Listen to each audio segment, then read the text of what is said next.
യും പിന്നെ അതുപോലെ തന്നെ വ്യത്യസ്ത പ്രദേശങ്ങൾ, അതുപോലെ തന്നെ സംസ്കാരങ്ങൾ, ജീവിത രീതികൾ, വിശ്വാസങ്ങൾ, അതുപോലുള്ള എല്ലാ കാലാവസ്ഥകൾ എല്ലാത്തിൻ്റെയും ഒരു ആകെത്തുകയായിട്ടാണ് ആ കാലഘട്ടത്തിലെ നമ്മളുടെ ഒരു വിജ്ഞാനത്തെ നമ്മൾ മനസ്സിലാക്കേണ്ടത്. ഇപ്പൊ ഇതിന് ഏറ്റവും പ്രധാനപ്പെട്ട ഒരു ഇതെന്ന് പറഞ്ഞു കഴിഞ്ഞാൽ വിജ്ഞാനം പാശ്ചാത്യരുടേതാണ് എന്നുള്ള ഒരു തരത്തിലുള്ള ചർച്ചകളും കാര്യങ്ങളും ഒക്കെ നമുക്ക് സംഭവിക്കാം. അപ്പൊ വിശാല അർത്ഥത്തിലുള്ള ഒരു ഇന്ത്യയിൽ നിന്നാണ് നമ്മൾ ഈ അറിവിനെ കണ്ടെത്തുന്നത്. അപ്പൊ ഇനി ഇതിനകത്ത് മറ്റൊരു കാര്യമുള്ളത്, ഈ അറിവെന്ന് പറയുന്നത് എങ്ങനെയുള്ളതാണ്? അറിവില് നമുക്ക് ഏറ്റവും പ്രധാനപ്പെട്ട കാര്യമായിട്ട് പറയുന്നത് ഇതിന്റെ തദ്ദേശീയ വഴിയെ പറ്റിയിട്ട് നമുക്ക് ആദ്യം സംസാരിക്കാം. അതിനുശേഷമാണ് മനനത്തിൻ്റെതായിട്ടുള്ള ഒരു വലിയ ഗുരുകുല പദ്ധതിയുടെ ഭാഗമായിട്ടൊക്കെയുള്ള കണക്കിനെ നമ്മൾക്ക് കണ്ടെത്തേണ്ടത്. അപ്പം ഇന്ത്യൻ ഗണിതത്തില് ഏറ്റവും ആദ്യം പറയുന്ന ഒരു ഘടകം എന്ന് പറയുന്നത്, നമ്മൾക്ക് ഈ ഗണിത ചരിത്രം ഉണ്ടാകുന്നത് എണ്ണൽ വിദ്യകളെയും എണ്ണലിനെയൊക്കെ നമ്മൾ ആസ്പദമാക്കിയിട്ട്, ഇപ്പം കോങ്കോയിലെ ഇഷിഗായിലുള്ള എല്ലാണ് ഈ ചിത്രത്തിൽ കാണുന്നത്. ഈ എല്ലിലാണ് മനുഷ്യർ അവരുടെ രേഖീയമായിട്ടുള്ള ചില അടയാളപ്പെടുത്തും, ചില വരക്കലും കുറിക്കലും നമ്മൾക്ക് ഇതിനകത്ത് കാണാം. ഈ എല്ലിൽ അടയാളം, ഇത് ആദിമ എണ്ണൽ ചരിത്രത്തിന്റെ ആദിമ ഘടകമായിട്ടാണ് ഈ എല്ലിനെ പറ്റിയിട്ട് പറയുന്നത്. അപ്പൊ മനുഷ്യരുടെ ഒരു എണ്ണൽ ചരിത്രം നമ്മൾ ആലോചിച്ച് നോക്കുകയാണെങ്കിൽ, ഈ എണ്ണൽ ചരിത്രം യഥാർത്ഥത്തിൽ നമ്മളുടെ ഉള്ളില് ഒരു സംഖ്യാബോധമൊക്കെ ഉണ്ടായി വരുമ്പോഴാണല്ലോ ഒരു എണ്ണൽ ചരിത്രമൊക്കെ ഉണ്ടായി വരുന്നത്. ഈ സംഖ്യാബോധം ഉണ്ടായി വരുന്ന ആ ഒരു ജനത എങ്ങനെയായിരിക്കും അവരുടെ വിനിമയങ്ങളെ കൈമാറ്റം ചെയ്തിരിക്കുന്നത്? ഇപ്പം അതിന് പ്രധാനമായിട്ടും നമുക്കറിയാം, മുന്നത്തെ ഭാരതീയ സംസ്കാരത്തിന്റെ ഓരോ പദ്ധതികളിലും ഒക്കെ അതുകൂടി പറഞ്ഞിട്ട് ഇത് പറയാൻ പറ്റും. അപ്പൊ ഇങ്ങനെ ഭാരതീയ സംസ്കാരത്തിന്റെ ചരിത്രത്തിൽ എങ്ങനെയാണ് ഏറ്റവും പ്രധാനപ്പെട്ട ചില ഘടകങ്ങളെ പറ്റി പറയാം. അതിപ്പോ ആദ്യമായിട്ട് ഭാരതീയ ഗണിതത്തിന്റെ ഏറ്റവും പ്രധാനപ്പെട്ട ഘടകങ്ങൾ കണ്ടെത്തുന്നത് നമ്മളുടെ സിന്ധു നദീതട സംസ്കാരത്തിലാണ്. സിന്ധു നദീതട സംസ്കാരത്തിലെ നിർമ്മിതികൾ, ഇപ്പൊ നമുക്കറിയാം വെങ്കല പ്രതിമയിലുള്ള മറ്റേ ഡാൻസിംഗ് ഗേൾ പോലത്തെ പ്രതിമകള്, പശുപതിയുടെ പ്രതിമ, അതല്ലെങ്കിൽ ഇതുപോലുള്ള കെട്ടിട അവശിഷ്ടങ്ങള്. അപ്പൊ ഇങ്ങനെയൊക്കെയുള്ള കെട്ടിട അവശിഷ്ടങ്ങളുടെ നിർമ്മിതിയിലേക്ക് ഇവരെങ്ങനെ എത്തുന്നു എന്നുള്ളത് വളരെയധികം ഇമ്പോർട്ടന്റ് ആണ്. BC 3000-നും 1500-നും ഇടയില് സിന്ധു നദീതടത്തെ കേന്ദ്രീകരിച്ച് രൂപീകൃതമായിട്ടുള്ള ഹാരപ്പൻ സംസ്കാരം, അത് സിന്ധു നദീതടത്തിൽ മാത്രമല്ല, പൂർവ്വ പഞ്ചാബ്, ഉത്തർപ്രദേശ്, ഉത്തര രാജസ്ഥാൻ, ഗുജറാത്ത്, പേർഷ്യ, ഇതിന്റെയൊക്കെ ഭാഗമായിട്ടും ഇത് പരന്നു കിടന്നിരുന്നു. 70-ലേറെ കേന്ദ്രങ്ങൾ ഉണ്ടായിരുന്നു എന്നുള്ളതാണ് പറയപ്പെടുന്നത്. അപ്പോ ഈ നഗരാവശിഷ്ടങ്ങളും അതുപോലെ തന്നെ നിർമ്മിത വസ്തുക്കളും ഒക്കെയാണ് നമുക്ക് എന്തിനെ പറ്റി ഇത് ബോധ്യം തരുന്നത്? ഗണിതത്തിന്റെ ഒരു സാധ്യതകൾ പറഞ്ഞിരുന്നത്. നമുക്ക് അറിയാം, ഇവരുടെ ലിപിയായിട്ടുള്ള ഹൈറോഗ്ലിഫിക് ലിപി നമുക്ക് വായിക്കാൻ സാധിച്ചിട്ടില്ല. അപ്പൊ അതുകൊണ്ട് തന്നെ വ്യാഖ്യാന വിധേയമാകാത്ത ഈ ലിപി ഉള്ളത് കൊണ്ട് തന്നെ നമുക്ക് ഇതിനകത്ത് ഈ പിക്ചറുകളൊക്കെ കണ്ടു ഊഹിക്കൽ മാത്രമാണ് നമുക്ക് സാധിക്കുക. അപ്പോ ഇവിടെ നിന്ന് കുഴിച്ചെടുക്കപ്പെട്ടേക്കുന്ന ഒരേ വലിപ്പവും തൂക്കവുമുള്ള പ്ലംബ് കട്ട, സ്കെയില്, ചൂളയിൽ ചുട്ടിട്ടുള്ള ഇഷ്ടികകള്, അപ്പോ ഇത് എല്ലാമാണ് ഇവിടുത്തെ ഗണിത സൂചനകൾ, ഗണിതത്തിന്റെ ഒരു സൂചനയായിട്ട് നമുക്ക് പറയാൻ സാധിക്കുന്നത്. ഇപ്പൊ ഒന്നാമത്തെ കാര്യം എന്ന് വെച്ച് കഴിഞ്ഞാൽ ഈ ചുടുകട്ടയെ പറ്റി പറയാണ്. ഇവര് ചുട്ടെടുത്തേക്കുന്ന ഈ കട്ട 4:2:1 എന്നുള്ള അനുപാതത്തിലുള്ള കട്ടയാണ്. ഈ കട്ടയുടെ അളവാണ് ലോകവ്യാപകമായിട്ട് എവിടെ ഇഷ്ടിക ഉണ്ടാക്കുന്നുണ്ടെങ്കിലും അതിന്റെ അളവായിട്ട് പറയുന്നത്. കാരണം അത്രയും കറക്റ്റ് ആയിട്ടുള്ള അനുപാതത്തിലാണ് അവർ നിർമ്മിതി ഉണ്ടാക്കിയെടുത്തിരിക്കുന്നത്. ഉറപ്പായും അത് അവരുടെ അനുഭവം കൊണ്ടുണ്ടായിരിക്കുന്നതായിരിക്കുമല്ലോ. ഇത്രയും BC 3000 മുതൽ 1500 വരെയുള്ള കാലഘട്ടങ്ങളിൽ ഉള്ള ആ 1500 ആണ്ടുകൾക്കുള്ളിൽ തന്നെ നിർമ്മിതിക്ക് ആവശ്യമായ ലോഹക്കൂട്ട്, അതിന്റെ കണക്ക്, അതുപോലെ തന്നെ പ്ലംബ് കട്ടയൊക്കെ ഉണ്ടാക്കാൻ വേണ്ടിയിട്ടുള്ള ഒരു കണക്ക്, സ്കെയിൽ ഉണ്ടാക്കാൻ വേണ്ടിയിട്ടുള്ള കണക്ക്, ചൂളയിൽ ഇഷ്ടിക ചുട്ടെടുക്കാനുള്ള തീയുടെ അളവ്, അതുപോലെ തന്നെ ഇഷ്ടികയുടെ അനുപാതം, ഏതാണ് ഏറ്റവും ബലപ്പെട്ട ഒരു നിർമ്മിതി എന്ന് കണ്ടെത്താൻ ആർക്ക് സാധിച്ചിട്ടുണ്ട്? ആ കാലഘട്ടത്തിലെ ആ തദ്ദേശീയരായിട്ടുള്ള ജനങ്ങൾക്ക് സാധിച്ചിട്ടുണ്ട്. ഇത് ഗണിത സൂചനയാണ്. അപ്പോ വെള്ളപ്പൊക്കത്തിൽ നിന്നും കൃഷി സംരക്ഷിക്കുന്നതിന് വേണ്ടിയിട്ട് നദിക്കരയില് ഇങ്ങനത്തെ കട്ടകൾ ഇവര് ഉപയോഗിച്ചിരുന്നു. അപ്പോ 15 സ്ഥലത്തു നിന്ന് ഇങ്ങനത്തെ കട്ടകൾ ഇവർ ഉപയോഗിച്ചിരുന്നതായിട്ട് നമുക്ക് കണ്ടെത്താൻ സാധിച്ചിട്ടുണ്ട്. ഇത് 4:2:1 എന്നുള്ള അനുപാതത്തിലുള്ളതാണ്. അപ്പോൾ ഭാരങ്ങളും കലാപരമായിട്ടുള്ള ആലേഖങ്ങളും ഒക്കെ ചുട്ടെടുത്തിട്ടുള്ളത് നമ്മളിവിടെ കിട്ടിയിട്ടുണ്ട്. ഇവിടുന്ന് ഈ ഒരു പ്രദേശത്ത് നിന്ന് നമുക്ക് കിട്ടിയിട്ടുണ്ട്. അത് ഏതെങ്കിലും ഒരു സ്ഥലത്തു നിന്നല്ല, സിന്ധു നദീതട തീരങ്ങളിൽ മുഴുവൻ, പൂർവ്വ പഞ്ചാബ്, ഉത്തർപ്രദേശ്, ഉത്തര രാജസ്ഥാൻ, ഗുജറാത്ത്, പേർഷ്യൻ അതിർത്തികൾ, അപ്പൊ ഈ ഭാഗങ്ങളിൽ നിന്നെല്ലാമായിട്ടാണ് ഇത് കിട്ടിയേക്കുന്നത്. പിന്നെ അടുത്ത ഒരു ഘട്ടം എന്ന് പറയുന്നത് ഗണിതത്തിന്റെ ഘട്ടം നമ്മൾക്ക് കണക്കുകൂട്ടിയെടുക്കുകയാണെങ്കിൽ 1500 BC മുതൽ 500 BC വരെയുള്ള വൈദിക കാലഘട്ടം എന്ന് പറയുന്ന ഒരു കാലഘട്ടമാണ്.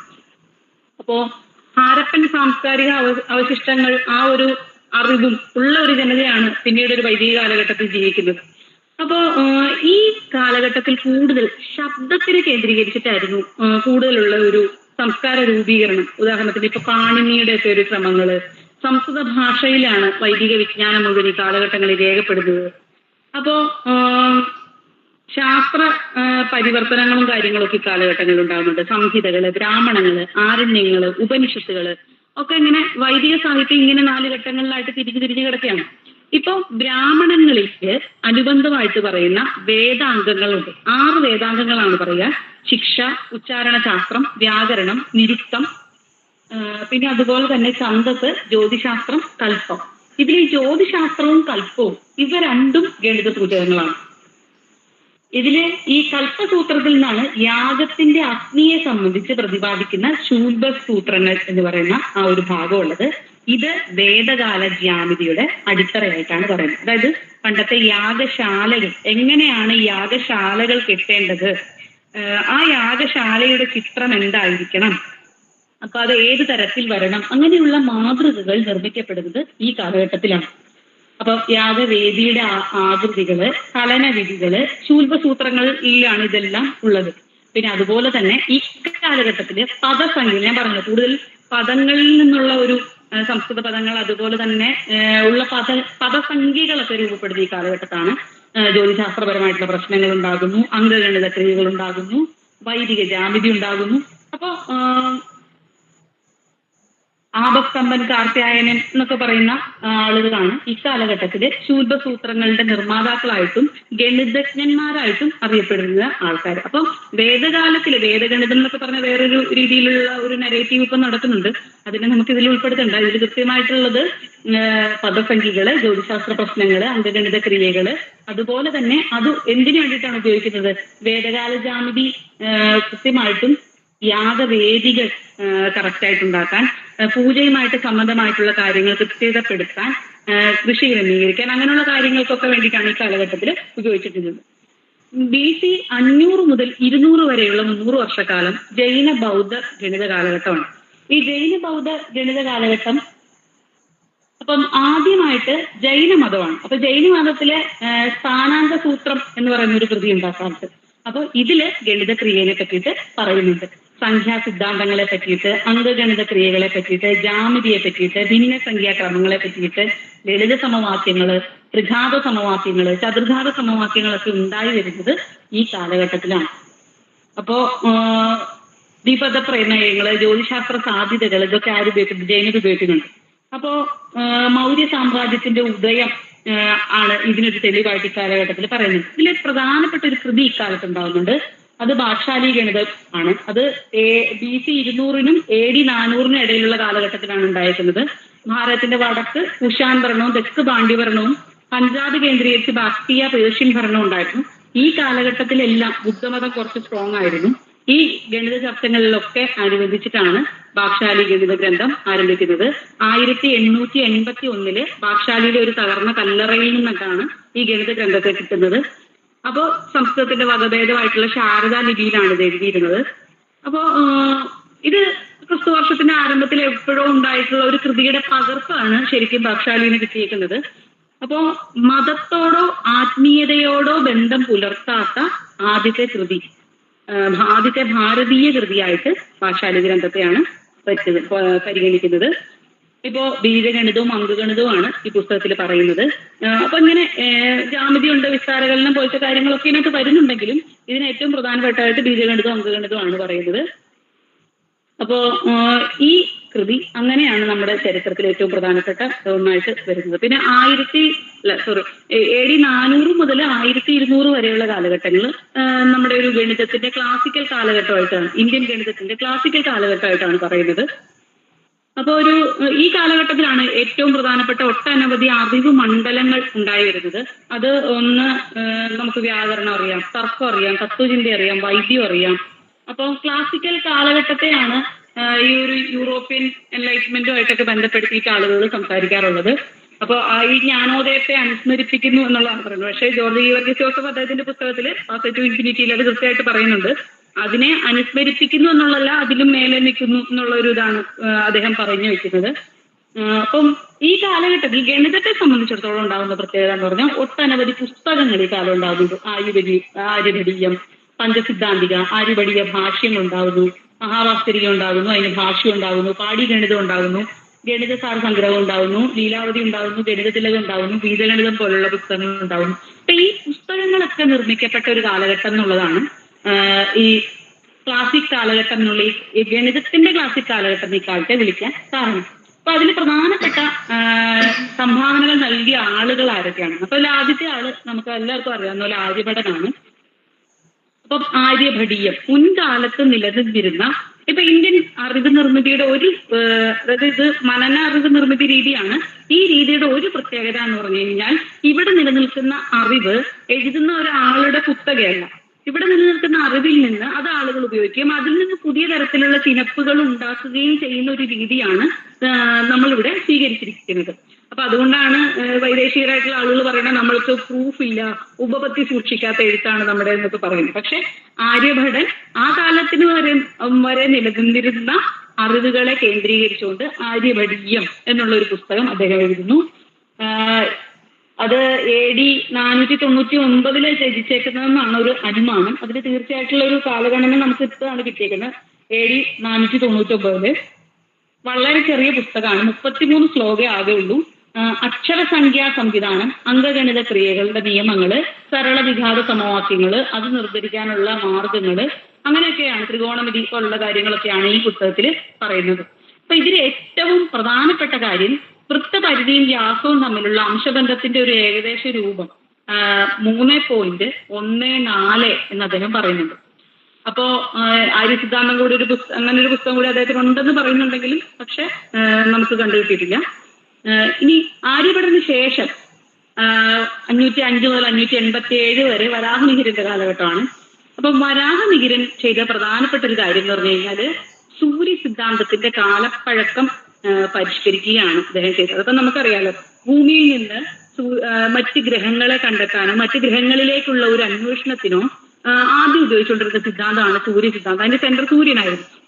സൂര്യ സിദ്ധാന്തത്തിൽ പക്ഷേ കാലക്രമേണ ചില ചലനങ്ങൾ, ഭൂമിയുടെ മാറ്റം, ഭൂമിയുടെ ചലന സ്പീഡ്, അങ്ങനത്തെ കാര്യങ്ങളൊക്കെ ബാധിച്ചിട്ട് അതിൽ ചെറിയൊരു മാറ്റങ്ങൾ വന്നു. ഈ മാറ്റങ്ങളെ പരിഹരിക്കുകയാണ് വരാഹമിഹിരൻ ചെയ്യുന്നത്. അപ്പൊ പഞ്ചാംഗം പരിഷ്കരിക്കുന്നതിനായിട്ട് അദ്ദേഹം നടത്തിയ പരിഷ്കരണങ്ങളിലാണ് ത്രികോണമിതിയിലെ ഏറ്റവും പ്രധാനപ്പെട്ട കോജ്യ, അതായത് ഭാരതീയ സൈൻ, കോസൈൻ പോലുള്ള കാര്യങ്ങൾ അദ്ദേഹം കണ്ടെത്തുന്നത്. അപ്പോ ഭാരതീയ സൈൻ പട്ടിക ഇദ്ദേഹമാണ് പ്രസിദ്ധീകരിക്കുന്നത്. അപ്പോൾ വരാഹമിഹിരൻ ആണ് രണ്ടാമത്തെ ആള്. വരാഹമിഹിരന്റെ ഏറ്റവും പ്രധാനപ്പെട്ട ഇതെന്ന് പറഞ്ഞു കഴിഞ്ഞാൽ സൂര്യ സിദ്ധാന്തത്തിലെ അദ്ദേഹം സൂര്യ സിദ്ധാന്തത്തിന്റെ ഭാഷ എഴുതുകയും അതുവഴി സൂര്യ സിദ്ധാന്തത്തിന്റെ കാലപ്പഴക്കം പരിഹരിക്കുകയും ചെയ്തു. പിന്നെ ഭാരതീയ സൈൻ പട്ടിക ഉണ്ടാക്കി. ഇനി അടുത്തത് AD 6-ാം നൂറ്റാണ്ടിൽ ഭാസ്കരൻ ഒന്നാമൻ വരികയാണ്. ഭാസ്കരൻ ഒന്നാമൻ ലഘുഭാസ്കരീയ, മഹാഭാസ്കരീയം, ആര്യഭടീയത്തിന്റെ വ്യാഖ്യാനമായിട്ടുള്ള ആര്യഭടീയ ഭാഷ്യം, ഇതൊക്കെ ഇങ്ങനെ 3 കൃതികളാണ് അദ്ദേഹത്തിൻ്റെതുള്ളത്. അപ്പോ ഏകഘാത അനിർധാര്യ സമവാക്യങ്ങളുടെ നിർദ്ധാരണമാണ് അദ്ദേഹം പ്രധാനമായിട്ടും ചെയ്തിരുന്നത്. പിന്നെയുള്ള ആള് ബ്രഹ്മഗുപ്തനാണ്. അദ്ദേഹത്തിന്റെ കാലം, ജന്മകാലം മാത്രമേ നമുക്ക് കിട്ടുള്ളൂ. പിന്നെ അദ്ദേഹം എത്ര കാലം വരെ ഉണ്ടായിരുന്നു എന്നറിയില്ല. AD 598 ആണ് അദ്ദേഹത്തിന്റെ കാലഘട്ടം. ബ്രഹ്മസ്ഫുട സിദ്ധാന്തമാണ് പ്രധാനപ്പെട്ട കൃതിയായിട്ട് പറയുന്നത്. ഉജ്ജയിനിക്ക് അടുത്ത് ജീവിച്ചിരുന്നു എന്ന് വിചാരിക്കുന്ന ഒരാളാണ്. അപ്പം കുട്ടകം എന്ന് പറഞ്ഞ അദ്ദേഹത്തിന്റെ പുസ്തകത്തിലെ ഈ ബ്രഹ്മസ്ഫുട സിദ്ധാന്തത്തിലെ കുട്ടകം എന്ന് പറഞ്ഞൊരു അധ്യായമുണ്ട്. ഈ കുട്ടകം എന്ന് പറയുന്നത് ബീജഗണിതമാണെന്നുള്ളൊരു വാദമുണ്ട്. അപ്പോ സൈൻ പട്ടിക ഉപയോഗിച്ചിട്ട് കോണുകളുടെ സൈൻ വിലകൾ കാണുന്ന ആ തരത്തിലുള്ള ത്രികോണമിതിയിലെ പ്രധാനപ്പെട്ട ചില നേട്ടങ്ങൾ ഇദ്ദേഹം ഉണ്ടാക്കിയിട്ടുണ്ട്. ഇനി അടുത്ത ആള് 850-കളിൽ ജീവിച്ചിരുന്നിരുന്ന മഹാവീരനാണ്. ഇദ്ദേഹം ഒരു ജൈന ഗണിതത്തിന്റെ പ്രോത്സാഹകനാണ്. ഗണിതസാര സംഗ്രഹം എന്ന് പറയുന്ന കൃതിയാണ് ഇദ്ദേഹത്തിന്റെ പ്രധാന കൃതി ഉണ്ടായിരുന്നത്. അപ്പോ അദ്ദേഹം ഒരു ജ്യോതിശാസ്ത്രജ്ഞനായിരുന്നില്ല, ഗണിതശാസ്ത്രജ്ഞനായിരുന്നു.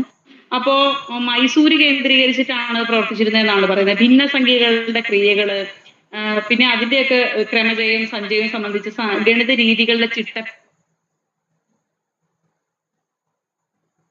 പിന്നെ പരിമേയഭുജയോട് കൂടിയിട്ടുള്ള മട്ട ത്രികോണങ്ങളെ സംബന്ധിച്ചുള്ള ഒരു അദ്ദേഹത്തിന്റെ പഠനം വളരെ ഇമ്പോർട്ടന്റ് ആണ്.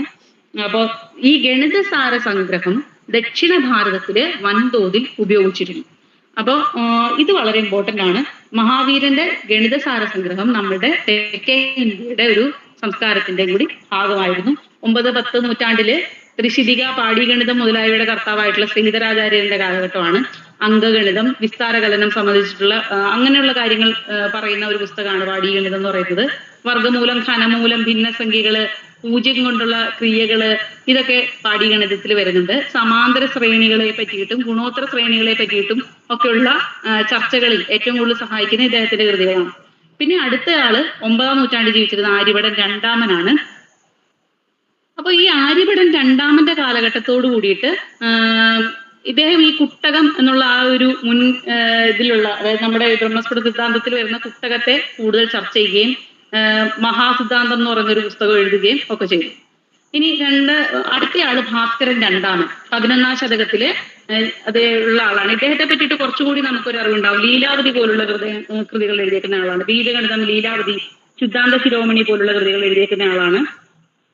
അപ്പോ ഇദ്ദേഹത്തിന്റെ ഒരു ചിന്തയുടെ അടിസ്ഥാനം എന്ന് പറഞ്ഞ ബ്രഹ്മഗുപ്തൻ, ശ്രീധരൻ, ആര്യഭടൻ രണ്ടാമൻ ഇവരുടെ കൃതികളെയൊക്കെ മുൻനിർത്തിയിട്ട് എഴുതിയേക്കുന്ന കൃതിയാണ് ലീലാവതി. അപ്പൊ ഭാരതീയ ഗണിത ഇപ്പൊ ഞാൻ പറയാൻ പോകുന്ന പുസ്തകം ആണെങ്കിൽ പോലും മുൻപ് നിലനിന്നിരുന്ന കൃതികളെ കൂടുതൽ അതിന്റെ അന്തസത്തയെ എടുക്കുകയും അതിൽ പരിഹരിക്കേണ്ട കാര്യങ്ങളെ പരിഹരിച്ചു പോവുകയും ചെയ്യുന്ന ഒരു രീതിയാണ് ഇവർക്കുള്ളത്.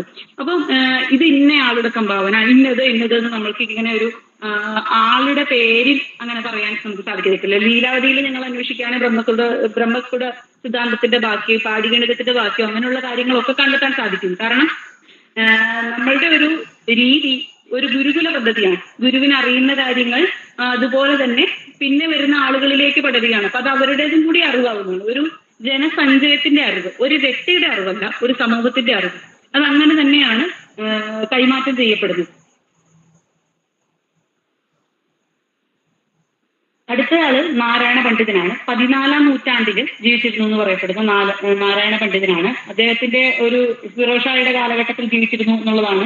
ചിഹ്ന നിയമങ്ങളെ പറ്റിയിട്ട്, പൂജ്യം കൊണ്ടുള്ള ഗണിത ക്രിയകള്, വർഗേതര സംഖ്യയുടെ വർഗ്ഗമൂലം നിർണ്ണയിക്കുന്നതിനുള്ള രീതികള്, ഇങ്ങനെയൊക്കെയുള്ള കാലമാണ്. ഇങ്ങനെയൊക്കെയുള്ള കാര്യങ്ങളാണ് ഇദ്ദേഹത്തിന്റെ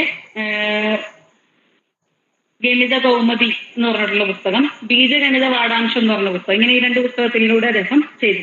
അപ്പോൾ ഈ ക്ലാസിക് അനന്തര കാലഘട്ടത്തില് ഇന്ത്യയിൽ ഗണിത പാരമ്പര്യം നഷ്ടപ്പെട്ടു എന്നുള്ള ഒരു വിശ്വാസമായിരുന്നു നമ്മൾക്ക് ഉണ്ടായിരുന്നത്. അതായത് ക്ലാസിക് കാലഘട്ടം നാരായണ പണ്ഡിതരോട് കൂടിയിട്ട് ഇന്ത്യൻ ഗണിതത്തിന്റെ ഘട്ടം അവസാനിച്ചു എന്നുള്ള ഒരു ചിന്താ പദ്ധതിയാണ് ലോകവ്യാപകമായിട്ട് ഇന്ത്യൻ ഗണിതത്തെ പറ്റിയിട്ടുള്ള ചിന്തയിൽ ഉണ്ടായിരുന്നത്. അപ്പോ ഈ ചിന്തയ്ക്ക് ഒരു വേറിട്ട അംശം ഉണ്ടാക്കി കൊടുക്കുകയാണ് യഥാർത്ഥത്തിൽ കേരളത്തിന്റെ ഗണിത പദ്ധതി ചെയ്തേക്കുന്നത്. കേരളീയ ഗണിതം എന്നുള്ളത് വേറിട്ട് തന്നെ നമ്മൾ ചർച്ച ചെയ്യേണ്ടി വരുന്നത് എവിടെയാണ്. അപ്പം ഭാരതീയ ഗണിതത്തിന്റെ ഒരു മുഴുവൻ വീക്ഷണകോണിൽ നിന്ന് നോക്കുകയാണെങ്കിൽ 14-ാം നൂറ്റാണ്ട് വരെ മാത്രം ഉണ്ടായിരുന്ന ഒരു പദ്ധതി ആയിട്ടാണ് ഭാരതീയ ഗണിത ചിന്തയെ ആളുകൾ മനസ്സിലാക്കിയിരുന്നത്.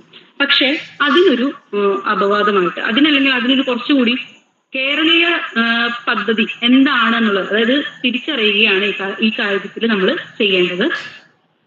അപ്പം എന്തുകൊണ്ട് കേരളത്തിൽ ഇതൊരു അറിവ് പദ്ധതിയായി എന്നുള്ളൊരു കാര്യം കൂടി നമ്മൾ ഇക്കാര്യത്തിൽ ആലോചിക്കേണ്ടതുണ്ട്. അപ്പൊ എന്തുകൊണ്ട് കേരളത്തിൽ അങ്ങനെ ഒരു പ്രത്യേകത ഉണ്ടായി വന്നു എന്നുള്ളതിന് അതിന് സാമൂഹ്യപരമായിട്ടുള്ള കാരണമുണ്ട്. ജീവിതത്തിൽ മനന പ്രക്രിയയ്ക്ക് സ്ഥാനമുള്ള ഒരു ജനവിഭാഗം ഇവിടെ ഉണ്ടായിരുന്നു. അതായത് നമുക്കറിയാം, സാധാരണ മനുഷ്യര് അവരുടെ അറിവ് രീതികളെയെല്ലാം പരിഷ്കരിക്കുന്ന ഒരു വിധമുണ്ട്.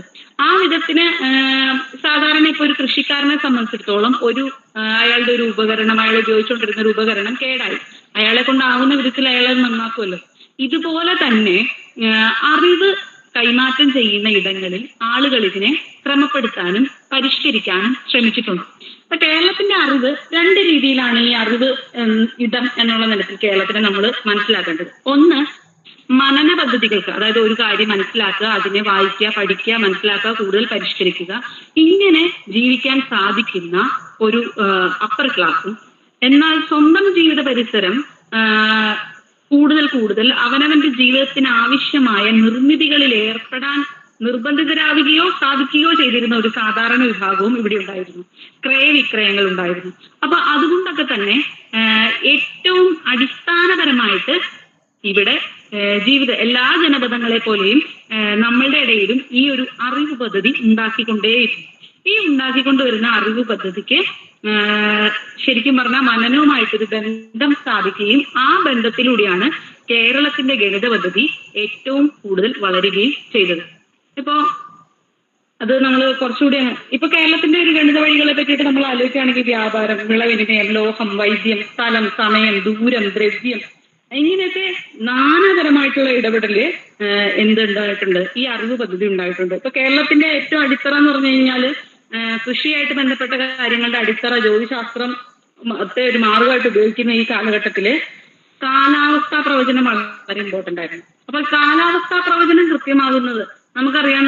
നമ്മള് നെൽവിത്തുകളെ പറ്റി അന്നഞ്ചെറുകളിക്ക് 75 പരം നെൽവിത്ത് കൊടുത്തു എന്നാണ് പറയുന്നത്. അത് ആര് കൊടുത്തു എന്നുള്ളതിന് വേറെ തരത്തിലുള്ളൊരു ചോദ്യം നമുക്ക് ഉന്നയിക്കേണ്ടതുണ്ടെങ്കിൽ പോലും വിത്തിനങ്ങൾ നമുക്ക് ധാരാളം ഉണ്ടായിരുന്നു. അതാണ് നമ്മൾ അതിനകത്തുനിന്ന് മനസ്സിലാക്കേണ്ടത്. വിത്തിനങ്ങൾ ധാരാളം ഉണ്ടായിരുന്നു. അത് കൃഷി എടുക്കുന്ന ഇടങ്ങൾ ഉണ്ടായിരുന്നു. നമുക്ക് ഓരോ ഇടത്തിനും ചേരുന്ന തരത്തിലുള്ള അപ്പൊ ആ വിത്തിനെ പറ്റിയിട്ടുള്ള അറിവ് ഒരു അറിവാണ്. അതെങ്ങനെ കൃഷി ചെയ്യണം എന്നുള്ളത് ഒരു അറിവാണ്. അപ്പൊ ഇങ്ങനെ പലതരത്തിലുള്ള അറിവുകളുടെ ആകരമാണ് അത്. അത് കേരളം മാത്രം പ്രത്യേകത എന്നങ്ങനെയല്ല പറയണേ. പക്ഷെ എന്നാലും ആ അറിവിനെ നമ്മൾ ഈ സാമാന്യ ജനങ്ങളുടെ അറിവിനെ മനന പദ്ധതിയുമായിട്ട് സംയോജിപ്പിക്കുമ്പോഴാണ് വിസ്ഫോടനാത്മകമായിട്ടുള്ള ഒരു അറിവ് പദ്ധതി കേരളത്തിൽ ഉണ്ടായത്. അപ്പോ കേരളത്തിലെ ഗണിതശാസ്ത്ര പാരമ്പര്യം എന്ന് പറഞ്ഞു കഴിഞ്ഞാൽ അത് കൃത്യമായിട്ട് കാർഷിക വൃത്തി, കാലാവസ്ഥ ഇങ്ങനെയുള്ള ഒരു കാര്യവുമായിട്ട് ബന്ധപ്പെട്ടിട്ടാണ് നിന്നിരുന്നത്. അപ്പോ ഇങ്ങനെ ഉണ്ടാവുന്ന ഈ ഗണിതം നാനാവിധമായിട്ടുള്ള സാമൂഹിക വൃത്തികളിൽ കലരുകയും വ്യാപാരികള്, യാത്രക്കാര് എന്നിവരായിട്ട് പരിപോഷിപ്പിക്കപ്പെടുകയും ഒക്കെ ചെയ്തിട്ടുണ്ട്. അപ്പോ ഇങ്ങനെ ഉണ്ടാകുവരുന്ന അറിവിനെ അധികാര മനന പദ്ധതികളിൽ ഉണ്ടായിരുന്ന അല്ലെങ്കിൽ ആധികാരികമായിട്ട് ഗണിതം ഇപ്പൊ കേരള സ്കൂൾ ഓഫ് മാത്തമാറ്റിക്സ് എന്ന് പറയുന്ന പോലെയുള്ള ഒരു ആധികാരിക പദ്ധതിയുടെ ഭാഗമായിട്ടുള്ള ആളുകള് അവരവരുടെ അക്കങ്ങളിൽ ആവിഷ്കരിച്ച്, ഇതിന് ഉദാഹരണം യുക്തിഭാഷയിൽ തന്നെ ഉണ്ട്. അത് ഞാൻ യുക്തിഭാഷയായിട്ട് ഡിസ്കസ് ചെയ്യുന്ന സമയത്ത് കൂടുതലായിട്ട് പറയുന്നതാണ്. അപ്പോ നമ്മുടെ അറിവ് രൂപങ്ങളെ ഇപ്പൊ നമുക്കറിയാം, നമുക്ക് വ്യാപ്തത്തിന് പോലും പട്ടിക ഉണ്ടായിരുന്ന ഒരു സ്ഥലമാണ് 100 മണം ഒരു ധൂമമാണ്. 100 ധൂമം എന്ന് പറഞ്ഞു കഴിഞ്ഞാൽ പാലാണ്. അപ്പൊ ഇങ്ങനെ ഓരോ തരത്തിലുള്ള ഇപ്പൊ ഒരു ധാന്യത്തിന് പട്ടികയുണ്ട്. ഒരേ തരം ധാന്യത്തിന് തന്നെ പലതരത്തിലുള്ള പട്ടികകളുണ്ട്. പിന്നെ പ്രദേശത്തിനനുസരിച്ച് തന്നെ വ്യത്യാസം വരുന്നുണ്ട്. അതിനൊക്കെ അളവ് രൂപങ്ങളുണ്ട്. ഇപ്പോ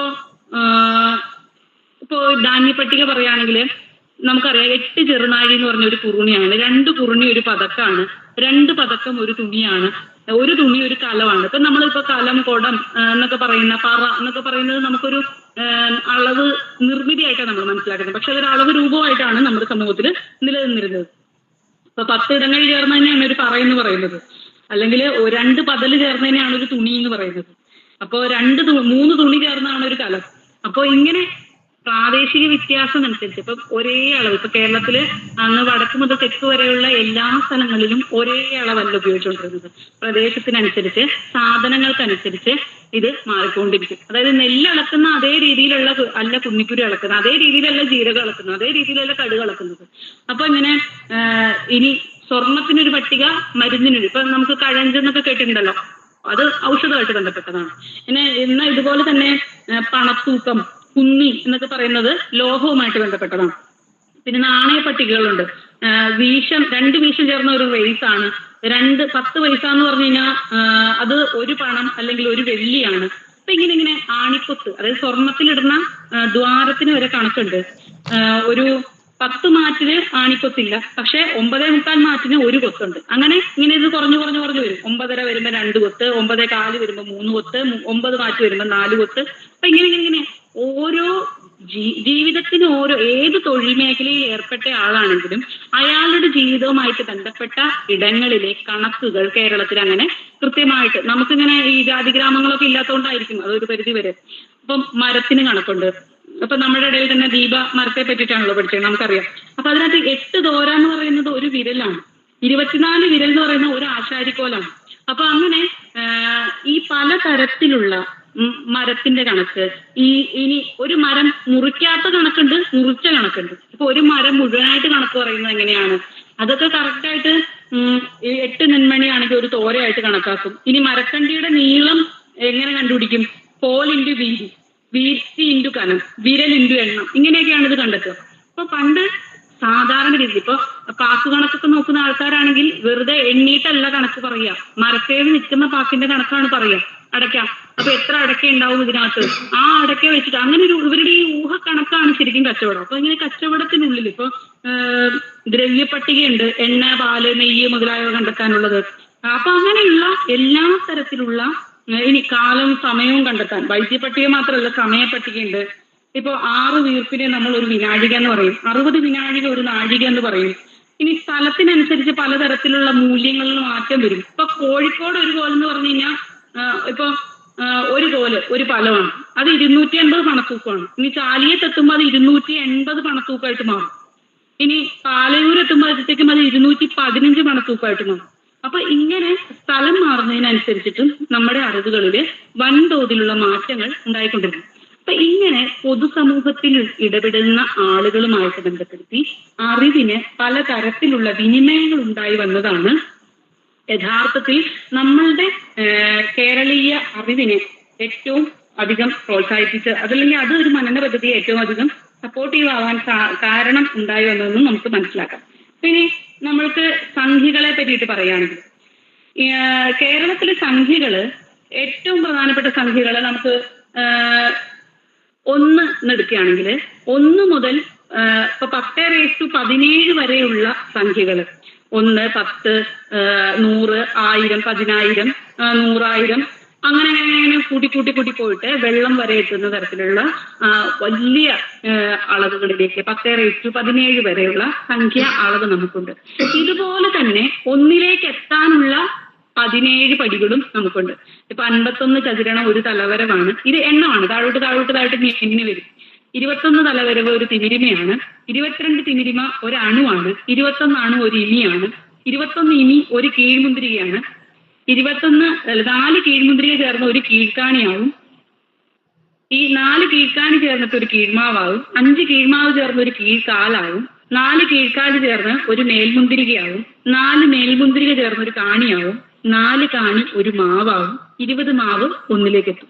ഇനി ഈ 1ലേക്ക് എത്തുന്നതിനിടയ്ക്ക് മാകാണിയുണ്ട്, അതായത് 1/16, പിന്നെ അരക്കാലുണ്ട്, 1/8, കാല് 1/4, അര 1/2, അങ്ങനെ മുക്കാല്, ഇങ്ങനെ ഇതിനൊക്കെ ഇടയിൽ 10⁻17 വരെ, അതായത് നമ്മൾക്ക് മുകളിലേക്ക് സംഖ്യ എണ്ണുന്ന പോലെ തന്നെ താഴേക്കും സംഖ്യ എണ്ണുന്ന ഒരു പതിവ് ഉണ്ടായിരുന്നു.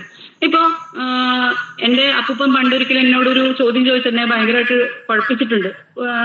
അദ്ദേഹം ചോദിച്ചത് എങ്ങനെയാണ്, ഇപ്പോ 9 തവളകൾ ചേർന്നിട്ട് 50 പ്രാവശ്യം കരഞ്ഞിട്ടുണ്ടെങ്കിൽ ഒരു തവള എത്ര കരഞ്ഞുണ്ടാവും? അപ്പൊ ഞാനിത് കണക്ക് കൂട്ടാൻ നോക്കിയിട്ട് ഒരു പിടുത്തവും കിട്ടിയില്ല. അപ്പം കുറച്ച് കഴിഞ്ഞ് കരച്ചിലായി, കാരണം ഈ സംഭവം കിട്ടാതാകുമ്പോൾ നമ്മൾ കരയുമല്ലോ, അത് ചെറുതായിരുന്നു. അപ്പൊ അപ്പൊ അദ്ദേഹം പറഞ്ഞു തന്നൊരു കാര്യം എന്ന് പറഞ്ഞു കഴിഞ്ഞാൽ 3.25 മാഹാണി എന്നാണ്. ഈ മാഹാണി പിന്നെ ഞാൻ കാണുന്നത് റിസർച്ചിന് ചേർന്നതിന് ശേഷമാണ്. കാരണം ഈ മാഗാണി എന്ന് പറഞ്ഞു കഴിഞ്ഞാൽ 16-1. അപ്പൊ അത് തിരിച്ചറിയാനുള്ള, അതായത് നമ്മളുടെ അറിവ് വിനിമയങ്ങൾ അങ്ങുമിങ്ങും സംബോധന ചെയ്യാനുള്ള ആ പദസഞ്ചയങ്ങളെ അനുഭവങ്ങളെയും നഷ്ടപ്പെടുത്തി കളഞ്ഞതാണ് യഥാർത്ഥത്തിൽ വിജ്ഞാനം തമ്മിലുള്ള ഈ കലർച്ച ഇല്ലാണ്ടായിപ്പോയി. ഇനി ഗണിത യുക്തിഭാഷയിലേക്ക് അല്ലെങ്കിൽ കേരളീയ ഗണിതത്തിലേക്ക് നമ്മൾ എത്തുമ്പോൾ ഇത് ഒരു സാധാരണ രീതിയിലുള്ള സാധാരണ ആളുകളുടെ ഇടയിൽ നിലനിന്നിരുന്ന, നമ്മൾ ഇത്രയും നേരം പറയാൻ ശ്രമിച്ചത് ഭാരതീയ ഗണിതത്തിന്റെ ചർച്ചകൾ 14-ാം നൂറ്റാണ്ടിൽ നാരായണ പണ്ഡിതനോടുകൂടി അവസാനിച്ചു എന്ന് വിചാരിക്കുമ്പോൾ ഇങ്ങനെ തെക്കേ അറ്റത്ത് കേരളത്തിൽ ആര്യഭടന്റെ ചിന്താ രീതിയെ പിന്തുടരുന്ന ഒരു ജ്ഞാന പദ്ധതി, ഒരു ഗുരുകുലം നിലനിന്നിരുന്നു. അത് ഭാരതപ്പുഴയുടെ തീരപ്രദേശത്ത് തിരൂര്, തിരുനാവായ ഭാഗങ്ങളില് അങ്ങനെ ആ ഭാഗങ്ങളോട് കേന്ദ്രീകരിച്ചിട്ടുള്ള പ്രദേശങ്ങളിൽ ജീവിച്ചിരുന്ന ഒരു കൂട്ടം ആളുകള്, ഒരു ശിഷ്യ പരമ്പര, അവരാണ് ഈ കൃതിയെ, ഈ ഒരു രീതിയെ അല്ലെങ്കിൽ ഈ ഒരു അറിവ് പദ്ധതിയെ മുന്നോട്ട് കൊണ്ടുപോയിക്കൊണ്ടിരുന്നത്. ഈ മുന്നോട്ട് കൊണ്ടുപോയിക്കൊണ്ടിരുന്ന ആളുകൾ പ്രധാനമായിട്ടും നമ്മൾ നോക്കുകയാണെങ്കിൽ സംഗമഗ്രാമ മാധവൻ 1340 മുതൽ 1425 വരെ കാലഘട്ടം, ഇത് അനുമാനമാണ്. അതിന് ശേഷം അദ്ദേഹത്തിൽ നിന്ന് പരമേശ്വരൻ അദ്ദേഹത്തിൽ നിന്ന് ദാമോദരിൽ നിന്ന് പരമേശ്വരന്റെ ശിഷ്യനാണ് നീലകണ്ഠൻ. അതുപോലെ തന്നെ ദാമോദരനും ശിഷ്യപ്പെട്ടിട്ടുണ്ട്. ദാമോദരന്റെ ശിഷ്യനാണ് അതുപോലെ വേറൊരാള് ജ്യേഷ്ഠദേവൻ. ഈ ജ്യേഷ്ഠദേവന്റെ ശിഷ്യ പരമ്പരയിൽ പിന്നീട് വരുന്നയാള് അച്യുത പിഷാരടിയാണ്. നീലകണ്ഠനും ജ്യേഷ്ഠദേവനും ഒരുപോലെ ശിഷ്യപ്പെട്ട ആളാണ് ശങ്കരവാര്യര്. പിന്നെ ഇദ്ദേഹത്തില് നീലകണ്ഠന്റെ വേറൊരു ശിഷ്യനാണ് ചിത്രഭാനു. അപ്പൊ ഇങ്ങനെ ഈ ഒരു ആളുകളുടെ പ്രവർത്തന ഫലമായിട്ട് കേരള സ്കൂൾ ഓഫ് മാത്തമാറ്റിക്സ് എന്ന് പറഞ്ഞു കഴിഞ്ഞാൽ നിള ഗണിത പദ്ധതി അല്ലെങ്കിൽ കേരള സ്കൂൾ ഓഫ് മാത്തമാറ്റിക്സ് എന്ന് വിളിക്കുന്ന ഒരു ഗണിത ചർച്ചാ കേന്ദ്രം നമുക്കിവിടെ ഉണ്ടായി. 1800-കളിൽ ചാൾസ് ഫിഷാണ് ഈ രീതിയെ ആദ്യം കണ്ടെത്തുന്നത്. അദ്ദേഹത്തിന്റെ ലേഖനത്തിൽ അത് എഴുതുന്നതോട് കൂടിയിട്ടാണ് ഇങ്ങനെ ഒരു രീതി ഇവിടെ ഉണ്ട് എന്ന് ആളുകൾ മനസ്സിലാക്കുന്നത്. ഇപ്പോ സംഗമഗ്രാമ മാധവന്റെ സംഭാവനകളെ പറ്റിയിട്ടൊക്കെ നമ്മൾ ഒരുപാട് കേട്ടിട്ടുണ്ടാവും. അപ്പോ ഇദ്ദേഹം ഇരിങ്ങാലക്കുടയ്ക്കടുത്ത് കൂടൽമാണിക്യത്തിനടുത്ത് ജീവിച്ചിരുന്ന ഒരു വ്യക്തിയായിട്ടാണ് പറയപ്പെടുന്നത്. അദ്ദേഹത്തിന്റെ പ്രധാന പുസ്തകങ്ങൾ, അദ്ദേഹത്തിന്റെ പുസ്തകം കണ്ടുകിട്ടിയിട്ടില്ല.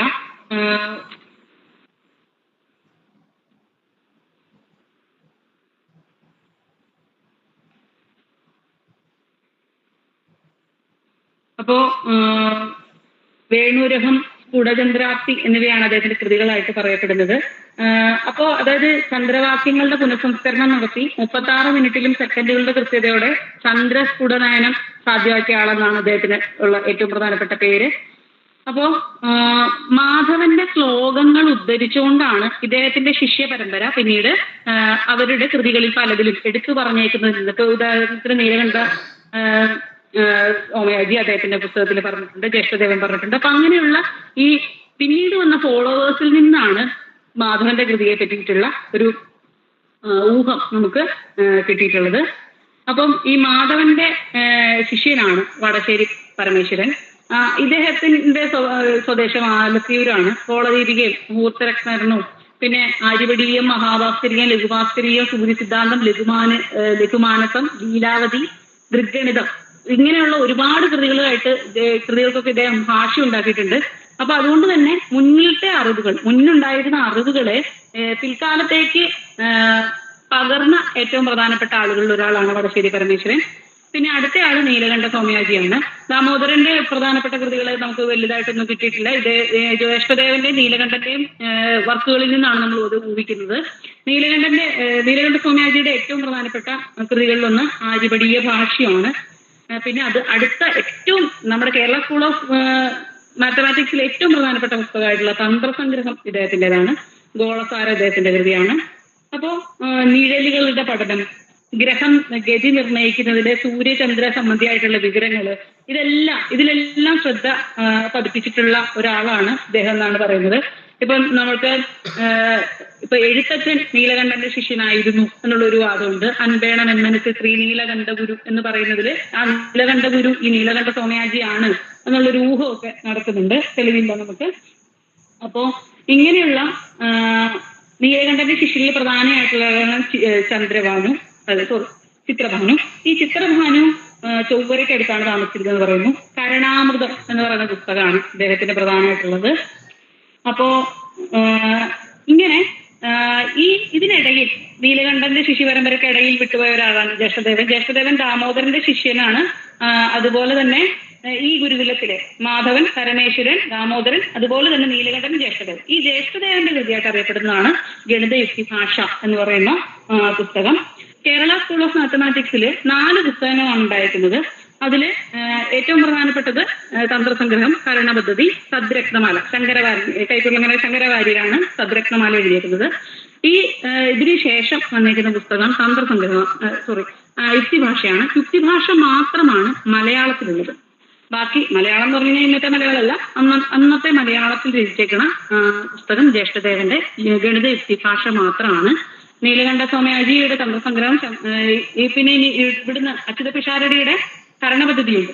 അപ്പൊ ഇങ്ങനെ ഈ പുസ്തകങ്ങളിൽ നിന്നെല്ലാം ബാക്കിയുള്ളതെല്ലാം സംസ്കൃതത്തിലാണ്. അപ്പൊ എന്തുകൊണ്ടാണ് ഈ ഒരു പുസ്തകം മാത്രം മലയാളത്തിലുണ്ടായിരുന്നത്? ഇതാണ് നമ്മുടെ ഏറ്റവും പ്രധാനപ്പെട്ട ചർച്ചാ വിഷയം. ഇപ്പൊ ഇവരുടെ ഒരു ഗുരുകുലത്തിൽ നിന്ന് ഒരുപാട് കണ്ടെത്തലുകൾ നടത്തിയിട്ടുണ്ട്. സൂര്യനിൽ നിന്ന് ഭൂപര്യന്തമുള്ള ശരിയായ സമവാക്യം ഉണ്ടാക്കിയിട്ടുണ്ട്. അത് തന്ത്രസംഗ്രഹത്തിലാണ്. പിന്നെ കാന്ത്രി ചക്ര സമാനത്തിലുള്ള സൂത്രവാക്യം അച്യുതപിഷാരടിയുടെ കൂടെ നിർണയത്തിൽ വന്നിട്ടുണ്ട്. നീലകണ്ഠന്റെ ആര്യഭടീയ ഭാഷ്യത്തില് ജാമിതീയ പ്രശ്നങ്ങളെ വളരെ രസകരമായിട്ട് സമീപിക്കുന്നുണ്ട്. അപ്പോ ഇങ്ങനെ ഒരുപാട് സൈൻ കോസൈൻ മൂല്യങ്ങൾ ഏറ്റവും നന്നായിട്ട് കണ്ടെത്താൻ സാധിച്ചു. കാൽക്കുലസ് ഇതിനെ നിർണ്ണയിച്ചു. സൈൻ കോസൈൻ ഘാതശ്രേണികള് ആര്യഭടീയ ഭാഷ്യത്തിലുണ്ട്, യുക്തിഭാഷയിലും ഉണ്ട്. അപ്പോൾ 24 മൂല്യമുള്ള സൈൻ പട്ടിക ഇവരിത് മാധവനെ ഉദ്ധരിച്ചുകൊണ്ടാണ് ഇത് തയ്യാറാക്കിയിരിക്കുന്നത്. കാരണം മാധവനിൽ നിന്നാണ്. പിന്നെ അതുപോലെ തന്നെ യുക്തിഭാഷയിലെ വർത്തുള ത്രികോണമിതി ഫലങ്ങളുടെ ഘാതശ്രേണിയുടെ നിർണായക ഫലങ്ങൾ ഉണ്ടായിട്ടുണ്ട്. അപ്പൊ ഇതില് യുക്തിഭാഷയെ പറ്റി ഇനി ഈ ഒരു ഗണിത പദ്ധതിനെ ഉള്ള പ്രത്യേകതകൾ എന്തൊക്കെയാന്ന് പറഞ്ഞു കഴിഞ്ഞാൽ, ഇവര് ആര്യഭടീയ പാരമ്പര്യത്തിന്റെ ഒരു സ്വതന്ത്ര ശാഖയാണ് ഇവര്. യഥാർത്ഥത്തിൽ ഇന്ത്യൻ ഗണിതത്തിന്റെ ആര്യഭടന്റെ പദ്ധതികളോടാണ് ഇവർക്കൊരു ചായ്വ് കൂടുതലുള്ളത്. മറ്റിപ്പോ വരാഹമിഹിരനോ അതുപോലുള്ള ആളുകളോടുള്ള അവരുടെ പദ്ധതികളോടൊന്നും ഒരു യോജിപ്പില്ല. അപ്പോ പിന്നെ മറ്റൊരു ഇവരുടെ ഏറ്റവും പ്രധാനപ്പെട്ട 2 പ്രത്യേകതകൾ, ഒന്ന് കടവയാദിയാണ്. നമ്മുടെ MA കുട്ടികളൊക്കെ അവരുടെ സെമിസ്റ്ററുകളിൽ പഠിക്കുന്നുണ്ട് കടവയാദി. അപ്പോ ഇതെന്ന് വെച്ച് കഴിഞ്ഞാല് ചന്ദ്രവാക്യത്തിൽ, അതായത് നമ്മളുടെ അക്ഷരക്രമം കൊടുക്കുക, അതായത് നമ്മളുടെ വ്യഞ്ജനാക്ഷരങ്ങൾക്ക് പ്രത്യേകമായിട്ടുള്ള അക്ഷരക്രമം കൊടുക്കുക, എന്നിട്ട് അക്കക്രമം കൊടുക്കുക, ആ അക്കക്രമത്തിന് അനുസരിച്ചിട്ട് ഇത് സംഖ്യയാക്കി പരിവർത്തിക്കുക. ഇപ്പൊ അതിന് ചില പ്രത്യേക നിയമങ്ങളൊക്കെ ഉണ്ട്. കൂട്ടക്ഷരങ്ങൾ അവസാനത്തെ വ്യഞ്ജനാക്ഷരത്തിന്റെ വിലയായിട്ടാണ് പരിഗണിക്കുന്നത്. ചില്ലി ചേർത്ത വ്യഞ്ജനത്തിൽ ചില്ലിന് വില ഉണ്ടായിരിക്കില്ല. ന എന്നിവ ശുദ്ധചില്ലികൾ 0 കുറിക്കുന്നവയാണ്. വലത്തു നിന്ന് ഇടത്തോട്ട് സോമസൂത്രം രീതിയിലാണ് വായിക്കുന്നത്. അങ്ങനെയൊക്കെയാണ് കടവയാദിയുടെ ഒരു സാമാന്യ രീതി. അപ്പൊ കടവയാദി നമ്മുടെ ഒരു പ്രത്യേകതയാണ്. അടുത്തൊരു പ്രത്യേകത എന്ന് പറഞ്ഞാൽ ഭൂതസംഖ്യകളാണ്. അപ്പോ ഭൂതസംഖ്യ എന്ന് പറഞ്ഞു കഴിഞ്ഞാൽ 0 എന്ന് പറയുന്നതിന് പകരം ആകാശമെന്നോ അല്ലെങ്കിൽ പൂർണ്ണമെന്നോ ഗഗനെന്നോ ശൂന്യെന്നോ ഒക്കെ ഉപയോഗിക്കാം. കാരണം അത് എത്രയുണ്ട് നമുക്ക് പറയാൻ പറ്റില്ല. ഇനി അടുത്ത 1 എന്ന് പറയാനാണെങ്കിൽ 1-ന് പകരം നമുക്ക് ഐരാവതെന്നോ അല്ലെങ്കിൽ ഭൂമിയെന്നോ ഗണപതിയുടെ കൊമ്പെന്നോ ശുഗമുനിയുടെ കണ്ണെന്നോ അങ്ങനെ പലതും പറയാം. ഇനി അടുത്തത് 2 എന്ന് പറയുമ്പോൾ 2 എണ്ണമുള്ള കാര്യങ്ങളാണ്. ചിറക്, പുഴയുടെ കര, മൃഗങ്ങളുടെ കൊമ്പ്, പിന്നെ അതുപോലെ കണ്ണ്, അയനം, ജാനു, യുഗളം, ദസ്ത്രം. അപ്പൊ ഇങ്ങനെ കണ്ണ് മാത്രമല്ല ഉപയോഗിക്കുക. കണ്ണിന് പകരം ലോചനം എന്നൊക്കെ കണ്ണിന്റെ പര്യായ പദങ്ങളും നമുക്ക് അതിന് വേണ്ടിയിട്ട് ഉപയോഗിച്ചു.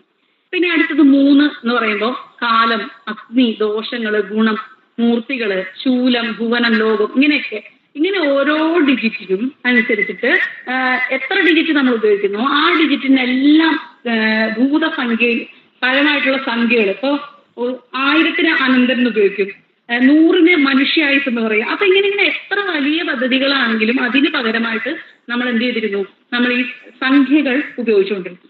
അപ്പൊ അങ്ങനെയുള്ളൊരു രീതി കടവയാദി പോലെ തന്നെ ഭൂതസംഖ്യയും ഈ കേരള സ്കൂൾ ഓഫ് മാത്സിന്റെ ഒരു പ്രധാന ഇതാണ്. ഇനി ഇതിനകത്ത് പ്രധാന പുസ്തകങ്ങൾ നമ്മൾ പറഞ്ഞു, തന്ത്രസംഗ്രഹം, അതുപോലെ തന്നെ യുക്തിഭാഷ, പിന്നെ ഭരണപദ്ധതി, ഭദ്രക്രമം. അപ്പോ ഈ കാലഘട്ടത്തിൽ അല്ലാണ്ട് നമ്മൾ സ്വാധീനിച്ച സാധാരണ പുസ്തകങ്ങൾ വേറെ ഉണ്ടാവും. കണക്ക് സാരം എന്ന് പറഞ്ഞ പുസ്തകമുണ്ട്. പിന്നെ അതുപോലെ തന്നെ ബാലപ്രബോധനം കണക്ക് സാരമുണ്ട്, കണക്ക് അധികാരമുണ്ട്.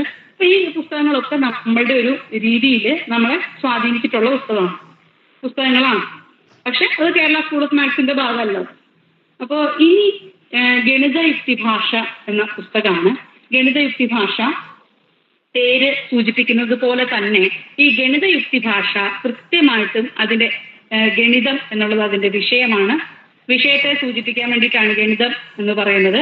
പിന്നെ അതുപോലെ തന്നെ യുക്തി അതിന്റെ രീതിയാണ്, ഭാഷ അതിന്റെ മാധ്യമമാണ്. അതായത് അന്ന് ഭാഷ എന്ന് ഉദ്ദേശിക്കുന്നത് അന്ന് നമ്മളുടെ ഇവിടെ നിലനിന്നിരുന്ന ഭാഷ, മലയാളം എന്നുള്ള അർത്ഥത്തിൽ. അപ്പോ 2 ഭാഗങ്ങളാണ് പുസ്തകത്തിലുള്ളത്. അപ്പോ 2 ഭാഗങ്ങളിലായിട്ടുള്ള ഈ പുസ്തകത്തില് ആദ്യത്തെ ഭാഗം എന്താണ്, സാമാന്യ ഗണിതം ആണ്. ഈ സാമാന്യ ഗണിതം എന്ന് പറയുന്ന കൂട്ടൽ, കുറയ്ക്കൽ, ഹരിക്കലിന് നുറുക്കൽ എന്നൊക്കെയാണ് പറയാം. അപ്പൊ അങ്ങനെയുള്ള എല്ലാ കാര്യങ്ങളും ഉപയോഗിച്ചിട്ടുള്ള ഒരു ഭാഗമാണ് ആദ്യത്തെ ഭാഗം. രണ്ടാമത്തെ ഭാഗം അതായത് ഭൂമിയിൽ ചന്ദ്രന്റെ ഗതി കണ്ടെത്തുന്ന കുറച്ച് മെറ്റാഫിസിക്സിന്റെ ഭാഗമായിട്ടുള്ള ഭാഗമാണ്. അപ്പൊ കേരളത്തില് ഈ പുസ്തകത്തിന് പലതരത്തിലുള്ള താളിയോലകൾ നമുക്ക് അവൈലബിൾ ആണ്. അപ്പോൾ പലതരത്തിലുള്ള ഒരു AD 1639 ഈ കൃതി എഴുതപ്പെട്ടേക്കുന്നത്, അല്ലെങ്കിൽ പകർത്തപ്പെട്ടേക്കുന്നത്. നമുക്ക് കിട്ടിയേക്കുന്ന താളിയോല പകർത്തപ്പെട്ടേക്കുന്ന എന്നുള്ളതാണ് ഒരു അഭിപ്രായം. അപ്പോ 3 പാഠങ്ങളാണ് പ്രധാനമായിട്ടുള്ളത്. മംഗളോദയം കമ്പനി 1948 പ്രസിദ്ധീകരിച്ചത്, പിന്നെ മദ്രാസ് ഓറിയന്റൽ മാനുസ്ക്രിപ്റ്റ് ലൈബ്രറിയിലുള്ളത്, ഇന്ത്യൻ ഇൻസ്റ്റിറ്റ്യൂട്ട് ഓഫ് അഡ്വാൻസ് സ്റ്റഡീസിൽ ഉള്ളത്. അപ്പോൾ ഇങ്ങനെ 3 പതിപ്പുകൾ. ഇത് കൂടാതെ നമ്മുടെ കാലിക്കറ്റ് യൂണിവേഴ്സിറ്റിയിലുണ്ട്, ഇപ്പം ഇരിങ്ങാലക്കുട കോളേജിന്റെ ഭാഗമായിട്ട് കുറച്ച് വരുന്നുണ്ട്. പിന്നെ അതുപോലെ തന്നെ SCCS പുതിയതായിട്ടൊരു പ്രസിദ്ധീകരണം, അതിലൊരു പുതിയ പതിപ്പ് ഇറക്കാൻ പോകുന്നുണ്ട്. അപ്പൊ ഇങ്ങനെ യുക്തിഭാഷ നല്ല രീതിയിൽ പുതിയ രീതിയിലേക്ക്, പുതിയ ചർച്ചകളിലൊക്കെ അത് വരുന്നുണ്ട്.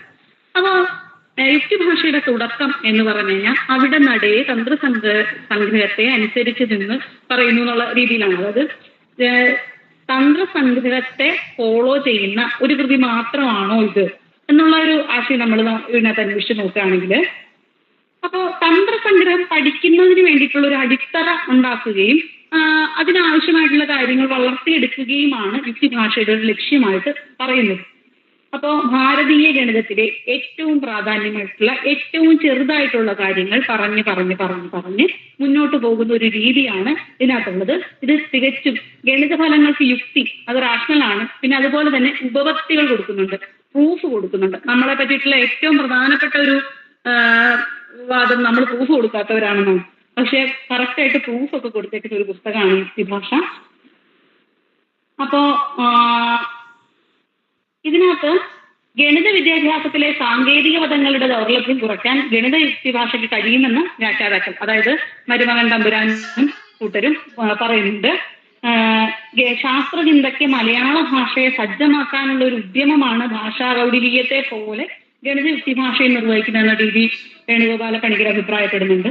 അപ്പൊ ഇങ്ങനെയൊക്കെ ഗണിത യുക്തിഭാഷ എന്ന് പറയുന്നത് നമ്മുടെ ഗദ്യ ചരിത്രത്തിലും അതുപോലെ തന്നെ നമ്മുടെ വൈജ്ഞാനിക ചരിത്രത്തിലും വളരെയധികം പ്രാധാന്യമുള്ള ഒരു കൃതിയാണ്.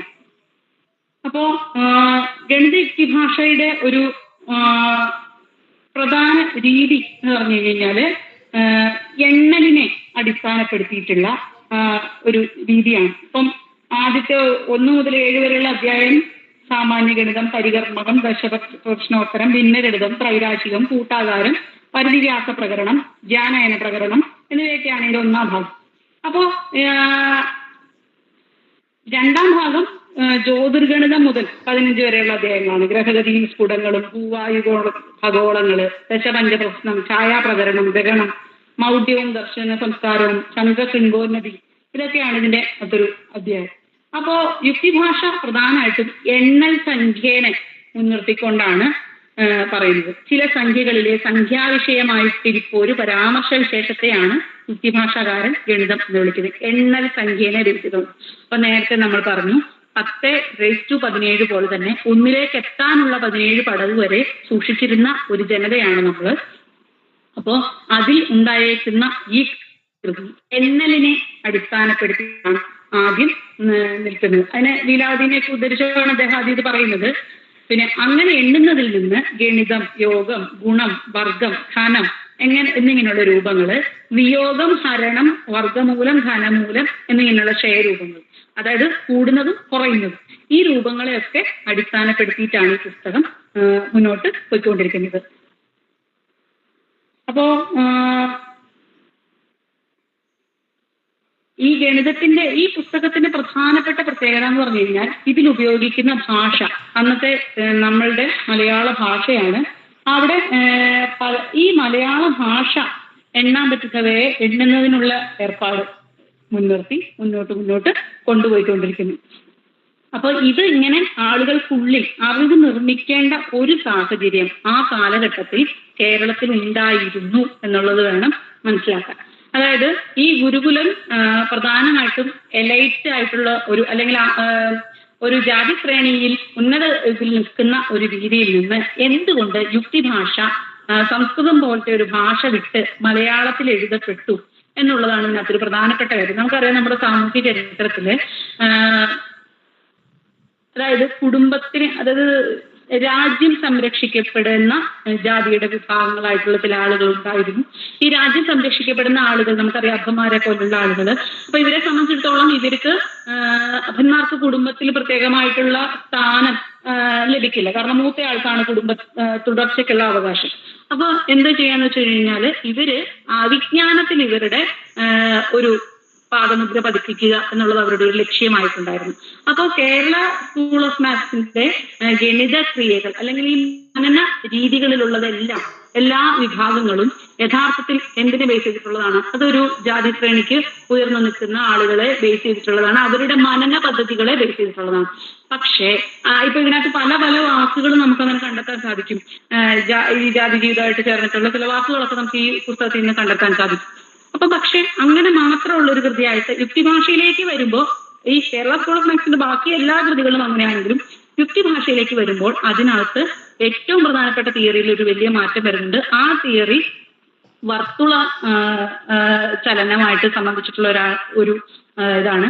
അത് നമുക്ക് കൃത്യമായിട്ട് പറയുകയാണെങ്കിൽ, ഈ വീടിന്റെ കൂട് കയറ്റുമ്പോൾ, പഴയ ഓട് വീട് സങ്കല്പിക്കുക, ആ ഓട് വീട് സങ്കല്പിക്കുമ്പം അതിന്റെ കൂട് കയറ്റുന്നതിന് അതിനുള്ളിൽ ഒരു തുളയിടും. ഏറ്റവും പ്രധാനപ്പെട്ട, അതായത് വാരി കഷ്ണങ്ങൾ മെയിൻ ഇതിനോട് ചേർക്കുന്ന ഒരു തുള. ഇതിനെ വർത്തുള എന്നാണ് പറയുന്നത്. ഈ വർത്തുളമായിട്ടുള്ള ഭാഗം കൂടി ചേരണമെങ്കിൽ യഥാർത്ഥത്തിലുള്ള കണക്ക് സെറ്റാണ്. ഈ കണക്ക് സെറ്റായാൽ മാത്രമേ ഇതിനകത്ത് ചേരുള്ളൂ. ഈ കണക്ക് യുക്തിഭാഷയുടെ തിയറി, അതായത് അതിന്റെ കാൽക്കുലസ് തിയറിയുടെ ഭാഗമായിട്ട് ഉപയോഗിക്കുന്നുണ്ട്. അപ്പോ ഇത് വളരെ വ്യക്തമായിട്ട് ഇങ്ങനെ പല പല തരത്തിലുള്ള പിന്നെ പദപ്രയോഗ രീതികൾ മാത്രമല്ല, പലതരത്തിലുള്ള അങ്ങുമിങ്ങും ആശയം കലർന്നിട്ടുണ്ട്. അപ്പോൾ ഈ കൃതിയിൽ നമുക്ക് കൃത്യമായിട്ട് മനസ്സിലാവുന്ന ഒരു കാര്യം എന്ന് പറഞ്ഞു കഴിഞ്ഞാൽ, കേരളത്തിൽ എന്തുകൊണ്ട് ഇങ്ങനെ ഒരു ഗണിത പദ്ധതി ഉണ്ടായി എന്നുള്ളൊരു ചോദ്യം ചോദിക്കുകയാണെങ്കിൽ അതിന്റെ ഉത്തരം കൃത്യമായിട്ട് കേരളത്തിലെ ജനങ്ങളുടെ, അത് സാധാരണ ജനങ്ങളുടെ അറിവംശങ്ങളുടെ ആ ഒരു പ്രാക്ടിക്കൽ സെൻസിനെ ഉപയോഗിക്കുകയാണ് ശരിക്കും ഈ ഗുരുകുലം ചെയ്തേക്കുന്നത്. അതുകൊണ്ട് തന്നെ അറിവുകളുടെ ഒരു കലക്കം അല്ലെങ്കിൽ ഒരു സങ്കരത്വം അല്ലെങ്കിൽ അറിവുകളുടെ ഒരു അങ്ങും ഇങ്ങുമുള്ള ഒരു ഇഴയെടുപ്പം, ഈ ഇഴയെടുപ്പമാണ് കേരള സ്കൂൾ ഓഫ് മാത്സിന് ഇത്ര വലിയ തിയറികൾ ഉണ്ടാക്കാനുള്ള ഒരു സപ്പോർട്ടിംഗ് സിസ്റ്റം ആയിട്ട് നിലനിൽക്കുന്നത്. നമുക്കറിയാം, ഈ യുക്തിഭാഷ പോലുള്ള ഒരു കൃതി ഉണ്ടായി കഴിയുന്നതോടുകൂടി ഇത്തരം അറിവുകൾ പാഠവൽക്കരിക്കപ്പെടുകയും ആ പാഠവൽക്കരിക്കപ്പെടുന്നതോടുകൂടി അറിവിന്റെ ഉടയാളുകളായിട്ട് യഥാർത്ഥത്തിൽ എലൈറ്റ് ആയിട്ടുള്ള ആളുകൾ മാറുകയും അതിന്റെ യഥാർത്ഥ, അതായത് ഒരിക്കലും ഒരു മോളിൽ പോയി നിന്ന് കൂട് കയറ്റുന്ന പരിപാടി ചെയ്ത് പരിശീലിക്കേണ്ട കാര്യമില്ല ഈ ഒരു സ്കൂളിൽപ്പെട്ട ആളുകൾക്ക്. അപ്പൊ അത് ചെയ്യുന്ന ആളുകളുടെ ഉള്ളിൽ നിന്നുള്ള ഈ അറിവുകളെ അന്യവൽക്കരിക്കപ്പെടുകയും ചെയ്തിട്ടുണ്ട്. അപ്പൊ നമ്മളുടെ കൃതികളെ നമ്മൾ പരിശോധിക്കുമ്പോൾ നമുക്ക് കിട്ടുന്ന രേഖീയമായ ഒരു രൂപമാണ്. ഈ രേഖീയമായ രൂപമാകുന്നതോടുകൂടിയിട്ട് അറിവിന്റെ അതിന്റെ ഉൽപാദകർ അതിൽ നിന്നും അന്യവൽക്കരിച്ച് പോകുന്നുണ്ട്. ഈ അന്യവൽക്കരണത്തെ അഡ്രസ് ചെയ്യലാണ് മൂന്നാം ലോക രാജ്യം എന്നുള്ള നിലയിൽ നിന്നും ഒരു പുതിയ ജനസമൂഹം അല്ലെങ്കിൽ അറിവുകളെ, ജ്ഞാനോൽപാദനത്തെ അഡ്രസ് ചെയ്യുന്ന ഒരു സമൂഹം എന്നുള്ള നിലയിൽ നമുക്ക് ചെയ്യാൻ സാധിക്കുന്നു. അപ്പം ഗണിത യുക്തിഭാഷ എന്നുള്ള കൃതി അതിന്റെ എല്ലാ അധ്യായങ്ങളിലും, ഇപ്പൊ ത്രികോണമിതി ആണെങ്കിലും അതല്ലെങ്കിൽ ദശപ്രശ്നോത്തരമാണെങ്കിലും അങ്ങനെയുള്ള എല്ലാ അധ്യായങ്ങളിലും അറിവിനെ പങ്കുവെക്കുന്നത്, അതിന്റെ ഉദാഹരണങ്ങൾ എടുക്കേണ്ടി വരുന്ന സാഹചര്യം വരുമ്പോൾ അതിനെ വർത്തുള്ള പോലുള്ള സാഹചര്യങ്ങളിൽ അതല്ലെങ്കിൽ പൊതുജന സാധാരണമായിട്ടുള്ള ജീവിത അനുഭവങ്ങളിൽ നിന്നെടുക്കുന്ന അറിവുകളെ ഉപയോഗിക്കുന്നുണ്ട്. അപ്പോ ഇതാണ് ഇതിൽ പറയാൻ പറ്റുന്നത്. ഇതൊരു ഒരു പദ്ധതിനെ ഡിഫൈൻ ചെയ്യുക എന്നുള്ള രീതിയിൽ ഉദ്ദേശിച്ചിട്ടല്ല, പക്ഷെ ഇതാണ് അതിന്റെ ഒരു വസ്തുത എന്നുള്ളതാണ് പറയുന്നത്. അപ്പം കേരള സ്കൂൾ ഓഫ് മാത്തമാറ്റിക്സ് എന്ന് പറയുന്ന വലിയൊരു മനന പദ്ധതി, ഭാരതീയ ഗണിത പദ്ധതിയുടെ 14ാം നൂറ്റാണ്ടിന് ശേഷമുള്ള ഭാവി ഉണ്ടായി വന്നിരിക്കുന്നത് മാധവനും പരമേശ്വരനും ദാമോദരനും നീലകണ്ഠ സ്വാമിയാജി, ജ്യേഷ്ഠദേവനും ശങ്കരവാര്യരും അച്യുത പിഷാരടി, ചിത്രഭാനും ഒക്കെ ചേർന്നിട്ടുണ്ടായിട്ടുള്ള ഈ വലിയ ഗുരുകുലത്തിലൂടെയാണ്. ഈ വലിയ ഗുരുകുലത്തിന് പിന്നീട് കോളനി വിദ്യാഭ്യാസമൊക്കെ വരുന്നതോടുകൂടി വലിയ തോതിലൊരു മാറ്റം സംഭവിക്കുകയും ഇത് അലിഞ്ഞില്ലാതാവുകയും ചെയ്തു എന്നുള്ളതാണ്. കാലക്രമേണ ഇതിൽ പുതിയ സംഭാവനകൾ വരാതാവുകയും അതിന് പ്രധാനപ്പെട്ട കാരണം ഇതാണ്.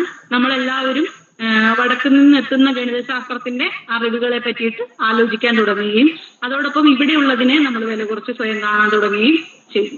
അപ്പോൾ ഇങ്ങനെയാണ് ഈ ഒരു അറിവ് ഉൽപാദനം, ഈ അറിവ് എന്ന് പറയുന്ന Kerala school of mathematics single ആയിട്ട് ഒരു മനന പദ്ധതി ആയിട്ട് തന്നെ നമ്മൾ മനസ്സിലാക്കുമ്പോൾ അതിന്റെ അടിസ്ഥാന തത്വം ഇവിടുത്തെ സാധാരണ ജനങ്ങളുടെ കൂടലും കലരലും അവരുടെ സംഭാവനകളും കൂടിയാണ് എന്ന് തിരിച്ചറിയുന്നിടത്താണ് യഥാർത്ഥ ജ്ഞാനാന്വേഷണങ്ങൾ പൂർണ്ണമാകുന്നതെന്നാണ് ഞാൻ വിശ്വസിക്കുന്നത്.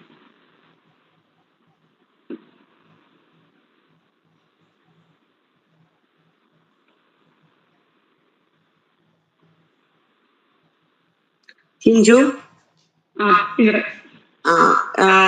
ചോദ്യങ്ങളായി ആകാമല്ലോ അല്ലേ? ചർച്ചയാകാമല്ലോ.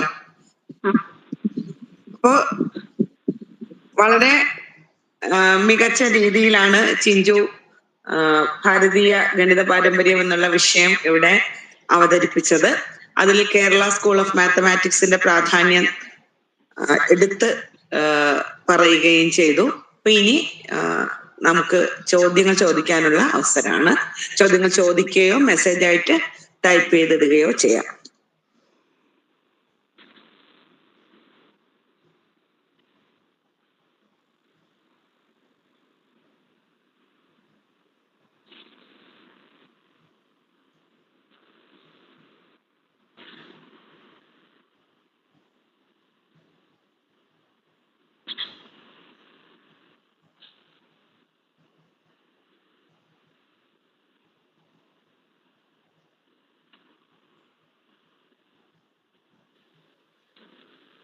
ഹലോ ചിഞ്ചു, കേൾക്കുന്നുണ്ടോ? കേൾക്കാമല്ലേ? ഇതൊരു വ്യത്യസ്തമായ ഒരു അനുഭവമായിരുന്നു. കാരണം നമ്മള് ഇപ്പോ 10ാം ക്ലാസ്സിന് ശേഷം പിന്നെ മാത്തമാറ്റിക്സ് എന്ന വിഷയമായിട്ട് പറയത്തക്ക ബന്ധമൊന്നുമില്ല. ഒരുപക്ഷെ ഈ കണക്കിൽ തോറ്റത് കൊണ്ട് അല്ലെ കണക്കിന്റെ പേടി കൊണ്ട് മലയാളത്തിലേക്ക് വന്ന ഒരാളാണ്. എന്നാലും എനിക്ക് കണക്ക് വളരെ ഇഷ്ടം തന്നെയാണ്. ഇപ്പോ ഈ വളരെ തിരക്കിലാണ് ചിഞ്ചു കുറെ കാര്യങ്ങൾ പറഞ്ഞു പോയത്. ഗഹനമായ വിഷയങ്ങളാണ് പറഞ്ഞത്. അപ്പൊ എനിക്ക് അതിൽ 1-2 കാര്യങ്ങൾ എനിക്ക് ചോദിക്കാനുള്ളത്, ഇപ്പൊ നമ്മൾ ഈ സങ്കലനം, ഗുണനം, ഹരണം, കിഴിക്കൽ ഇങ്ങനെയൊക്കെ പറയുന്ന കാര്യങ്ങളുണ്ടല്ലോ, ചെറിയ ക്ലാസ് മുതലേ പഠിക്കുന്നതാണ്. ഇതൊക്കെ ആരുടെ സംഭാവനയാണ് എന്നാണ് ഒന്നാമത്തെ എന്റെ ചോദ്യം. അതിന് ഭാരതീയമായ എന്തെങ്കിലും ഒരു അടിസ്ഥാനമുണ്ടോ, അല്ലെങ്കിൽ അതൊരു പാശ്ചാത്യമായ ഒരു സങ്കല്പത്തിൽ നിന്നാണോ വരുന്നത് എന്നാണ് ഒന്നാമത്തെ കാര്യം. പിന്നെ രണ്ടാമത്, ഇപ്പോ ചിഞ്ചു ഇവിടെ കുറെ പേരുകൾ പറഞ്ഞു. ആര്യഭടൻ, വരാഹമിഹിരൻ, ആര്യഭട്ടൻ രണ്ടാമൻ, ഭാസ്കരൻ രണ്ടാമൻ, നാരായണ പണ്ഡിതൻ, അത് കഴിഞ്ഞ് ദാമോദരൻ, ജ്യേഷ്ഠദേവൻ, നീലകണ്ഠ സ്വാമി ഇങ്ങനെയൊക്കെ പറഞ്ഞു. ഇതിൽ ഒരു സ്ത്രീയുടെ പേരും നമുക്ക് കാണാൻ കഴിയില്ല. അപ്പൊ വനിതകൾ ഈ രംഗത്ത് ഇല്ലായിരുന്നു എന്നാണ് ഈ സ്ത്രീ സാന്നിധ്യം ഈ ഭാരതീയ ഗണിത പാരമ്പര്യത്തിൽ അല്ലെങ്കിൽ ഗണിതത്തിൽ സ്ത്രീകളുടെ പങ്കാളിത്തം എന്തായിരുന്നു എന്നറിയാൻ ഒരു താല്പര്യം. അതുപോലെ ഒരു കാര്യം കൂടെ ചോദിച്ച് അവസാനിപ്പിക്കാം, ഇനിയും മറ്റുള്ളവർക്കും ചോദിക്കാൻ ഉണ്ടാവുമല്ലോ. 0 നമ്മുടെ സംഭാവനയായിട്ടാണ് പൊതുവെ പറയാറുള്ളത്. അതേക്കുറിച്ച് ചിഞ്ചുവിന്റെ ഈ ഒരു വേണ്ടത്തൊന്ന് പരാമർശിച്ച് കണ്ടിട്ടില്ല. അതുകൊണ്ടൊന്ന് കേട്ടാൽ സന്തോഷം. ശരി, നന്നായിരുന്നു, അഭിനന്ദനങ്ങൾ. ശരി, ഇതിന് ഉത്തരം പറഞ്ഞിട്ട് ഇത് പറയൂ ചിഞ്ചു, അപ്പോഴേക്കും ബാക്കിയുള്ളവർക്ക് ചോദ്യങ്ങൾ ഏകീകരിച്ചെടുക്കുകയും ചെയ്യാമല്ലോ. ഇപ്പോ മാഷ ആദ്യം ചോദിച്ചത് സങ്കലനം, ഗുണനം, ഹരണം പോലുള്ള ക്രിയകൾ എങ്ങനെ ഉണ്ടായിരുന്നു എന്നുള്ള ഒരു കാര്യമാണ്. അപ്പൊ അതില് ഞാൻ ഇതിന്റെ ഒരു പഠന രീതിയിൽ നിന്ന് ഞാൻ മനസ്സിലാക്കിയേക്കുന്ന ഒരു കാര്യം, അതിപ്പോ വിവിധ സംസ്കാരങ്ങളുടെ ഭാഗമായിട്ട് പല മണ്ഡലങ്ങളിൽ നിന്നും ഓരോ ജനസംഖ്യകൾ, ഇപ്പൊ ചൈനയുടെ ആയിട്ടും അതല്ലെങ്കിൽ ആഫ്രിക്കയുടെ ആയിട്ടും അതുപോലെയൊക്കെ ഉണ്ടായി വന്നേക്കുന്ന എല്ലാ സംസ്കാരങ്ങളിലും കൂട്ടലും കുറയ്ക്കലും അതിന്റെ ഇപ്പം വർഗമൂലം അങ്ങനെയുള്ള കാര്യങ്ങളിലേക്കെല്ലാം ജനങ്ങൾ ചെന്നെത്തിയിട്ടുണ്ട്. അത് നമ്മളുടേത് പോലത്തെ ഒരു പദ്ധതിയായിട്ട് വികസിപ്പിച്ചിട്ടുണ്ടാവില്ല. ദൈനംദിന ജീവിതവുമായിട്ട് ചേർന്നിട്ട് ചില പ്രത്യേക കാര്യങ്ങൾ അവർക്ക് കണ്ടെത്തേണ്ടി വരും. ഒന്നാമത്തെ കാര്യം ചന്ദ്രന്റെ വൃത്തിക്ഷയങ്ങൾ, അത് ഏത് ദിവസം പൂർണ്ണചന്ദ്രനാവും അല്ലെങ്കിൽ ഏത് ദിവസം മുഴുവൻ അസ്തമിച്ചു പോകും, ഇങ്ങനെയുള്ള കാര്യങ്ങൾ. ഇത് പ്രപഞ്ചത്തിൽ മനുഷ്യൻ എണ്ണി തിട്ടപ്പെടുത്തുന്ന എല്ലാ ഇടങ്ങളിലും ഈ കാര്യങ്ങൾ അടയാളപ്പെടുത്തപ്പെട്ടേക്കുന്നുണ്ട്. ഇപ്പൊ സ്ത്രീകൾ ഉണ്ടാവുമല്ലോ, അപ്പൊ സ്ത്രീകളെ സംബന്ധിച്ചിടത്തോളം അവരുടെ മെൻസ്ട്രൽ സൈക്കിൾ ഉണ്ട്. അപ്പൊ ഇങ്ങനെ എത്ര ദിവസത്തിൽ മെൻസ്ട്രൽ സൈക്കിൾ എത്തും എന്നുള്ള ഒരു ചിന്ത. അപ്പൊ ഇങ്ങനെ പ്രപഞ്ചത്തിൽ എണ്ണുന്നത് കൂടുതൽ വരുന്നത്, കുറവ് വരുന്നത്, ഇങ്ങനെയുള്ള ഇപ്പം കൃഷി സമൂഹമായിട്ട് ജീവിക്കുമ്പോൾ കുറവ് വരുന്നത്, കൂടുതൽ വരുന്നത് വളരെ ഇമ്പോർട്ടന്റ് ആണ്. അപ്പൊ ഇങ്ങനെയുള്ള കാര്യങ്ങളിൽ ജനസഞ്ചയങ്ങളിൽ എല്ലായിടങ്ങളിലും, അതിപ്പോ ഈജിപ്ഷ്യൻ സമൂഹങ്ങളിലാണെങ്കിലും ചൈനയിലാണെങ്കിലും ഇന്ത്യയിലാണെങ്കിലും അതുപോലെ തന്നെ ആഫ്രിക്കയിലാണെങ്കിലും ഒക്കെ എണ്ണൽ സംവിധാനങ്ങളും അതിന്റെ കൊടുക്കൽ വാങ്ങലുകളും നടന്നിട്ടുണ്ട് എന്ന് എന്നാണ് ഞാൻ വിശ്വസിക്കുന്നത്. അപ്പൊ സങ്കലനം, ഗുണനം, ഹരണം അതുപോലുള്ള ക്രിയകള് ഇന്ത്യൻ സമൂഹത്തിന്റെ മാത്രം സ്വത്തായിട്ടല്ല, മനുഷ്യവംശത്തിന്റെ സ്വത്തായി കരുതാനാണ് എനിക്ക് താല്പര്യം. പിന്നെ ആര്യഭടൻ, വരാഹമീരൻ പോലുള്ള ആളുകളെ പറയുന്നു, അതിനിടയിൽ ഒരു സ്ത്രീയുടെ പേര് വന്നില്ല, അങ്ങനെ ഒരു സ്ത്രീ ഉണ്ടോ എന്നുള്ളതാണ് ചരിത്രം. ഇതില് ഈ കൃത്യമായിട്ട് ഈ പേരുകളെല്ലാം മേൽജാതി സൂചകങ്ങളാണ്. ഇതിലൊരു സാധാരണക്കാരനായ ഒരു മനുഷ്യന്റെ, അത് പുരുഷനോ സ്ത്രീയോ, സാധാരണക്കാരനായ ഒരു പുരുഷന്റെ പേര് വരുന്നില്ല. അപ്പോ തീർത്തും ഈ സാഹചര്യങ്ങൾ ഇപ്പൊ മനുസ്മൃതിയൊക്കെ ഉണ്ടായ കാലഘട്ടത്തിന് ശേഷം ഉണ്ടാവുന്ന ഈ ഒരു കാലഘട്ടത്തില് ഉറപ്പായും ഇതിനകത്ത് സ്ത്രീകൾ ഉണ്ടാവില്ലല്ലോ. അങ്ങനെ ഒരു സ്ത്രീയുടെ പേര് ഞാൻ ഇതുവരെയുള്ള അന്വേഷണത്തിൽ കണ്ടെത്തിയിട്ടില്ല. അതും ഇതിന്റെ ഈ ഒരു പദ്ധതിയുടെ മനന പദ്ധതിക്ക് ആർക്കാണ് പറ്റുന്നത്? മറ്റു കാര്യങ്ങളിൽ ഇടപെടാതിരിക്കുന്ന ആളുകൾക്കാണ് പറ്റുന്നത്. അപ്പോൾ സ്ത്രീകളെയോ സാധാരണ മനുഷ്യരെയോ സംബന്ധിച്ചിടത്തോളം അവർക്ക് ദൈനംദിന കാര്യങ്ങളിൽ ഇടപെടാതിരിക്കാൻ സാധിക്കില്ല. അപ്പോ പഠിത്തം അല്ലെങ്കിൽ മനനം മാത്രമായി ജീവിക്കാൻ സാധിക്കുന്ന ആളുകള് സമൂഹത്തിലുണ്ടാകും. ഇപ്പം അച്യുത പിഷാരടിയെ പറ്റിയിട്ട് ഒരു കഥ പണ്ട് കേട്ടിട്ടുണ്ട്. അച്യുത പിഷാരടി നെള്ളാതീരത്ത് വന്ന ഒരു തോർത്ത്, ഈഴത്തോർത്ത് മാത്രം വിരിച്ചിട്ട് കിടക്കുമെന്നും ആ കിടന്നിട്ടാണ് അദ്ദേഹം ഗ്രഹവീക്ഷണം നടത്തിക്കൊണ്ടിരുന്നതെന്നും ഒരിക്കൽ മണൽപ്പരപ്പിൽ ചുട്ടുകൊള്ളുന്നിടത്ത് ഇദ്ദേഹം വെറുതെ കിടക്കുകയാണല്ലോ എന്നോർത്തിട്ട് ഭൃത്യൻ ഒരു തോർത്തിന് പകരം 2 തോർത്ത് വിരിച്ചു എന്നും അന്ന് ഗ്രഹത്തെ വീക്ഷിച്ച് അദ്ദേഹത്തിന് കണക്ക് തെറ്റി എന്നൊക്കെ ഉള്ളതാണ് കഥ. ഇങ്ങനെ ഭൃത്യന്മാരും സൗകര്യങ്ങളും ഒക്കെയുള്ള മറ്റു കാര്യങ്ങളിൽ ഇടപെടേണ്ടാത്ത ആളുകളെ സംബന്ധിച്ചിടത്തോളം, അല്ലെങ്കിൽ അറിവ് ഉൽപ്പാദിപ്പിക്കപ്പെടുന്നു എന്നുള്ള തരത്തിൽ ബഹുമാനം സമൂഹം കൊടുക്കുന്ന ആളുകൾക്കാണിത് നിർമ്മിക്കാൻ സാധിക്കുക. സ്ത്രീകളെ സംബന്ധിച്ചിടത്തോളം ഗർഭധാരണം, പ്രസവം മാത്രമല്ല, കുടുംബം, ഇങ്ങനെയുള്ള എല്ലാവിധ മാമൂലുകൾക്കുള്ളിലും സ്ത്രീകളെ സമൂഹം വളരെ പണ്ടേ തന്നെ ബന്ധിച്ചേക്കുന്നത് കൊണ്ടും ഏത് സ്ത്രീക്കാണ് ഭാരതപ്പുഴയുടെ തീരത്ത് പോയിട്ട് ഗ്രഹത്തെ നിരീക്ഷിക്കാൻ സാധിക്കുക എന്നെനിക്കറിയില്ല.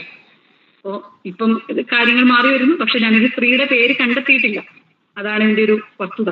പിന്നെ പൂജ്യത്തിന്റെ സംഭാവന ജൈന ചരിത്രത്തിനുള്ളിൽ, ജൈനിസം നമ്മളുടെ ഇടയിലേക്ക് വരുന്നതോടുകൂടി അനന്തസങ്കല്പം നമുക്ക് എത്തുന്നുണ്ട്. ഭാഷാലി ഗണിത ക്രിയകൾക്ക് ശേഷം നമ്മളുടെ ചരിത്രത്തിൽ ശൂന്യം അല്ലെങ്കിൽ പൂജ്യം എന്നുള്ളത് വരുന്നുണ്ട്.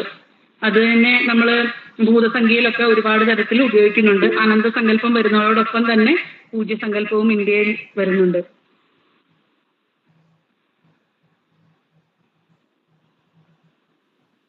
ഓക്കെ, ശരി, താങ്ക് യു.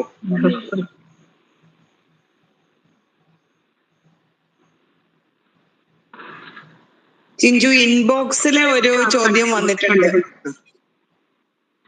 ഈ കേരളത്തെ സ്വാധീനിച്ചിരുന്ന 2 പുസ്തകങ്ങളായിട്ട് പറയുമ്പോൾ ബാലപ്രബോധനം, കണക്കുകാരവും പിന്നെ കണക്കധികാരവും 2 പുസ്തകങ്ങൾ വെറുതെ പറഞ്ഞു പോയിട്ടുണ്ട്. പക്ഷെ ആ 2 പുസ്തകങ്ങളും കേരള സ്കൂൾ ഓഫ് മാത്തമാറ്റിക്സ് ആയിട്ട് പ്രകടമായിട്ടുള്ള ഒരു ബന്ധം നമ്മൾ കണ്ടെത്താത്തത് കൊണ്ട് തന്നെ അതിനെ ഈ പദ്ധതിയിൽ നമ്മൾ ഉൾപ്പെടുത്തിയിട്ടില്ല.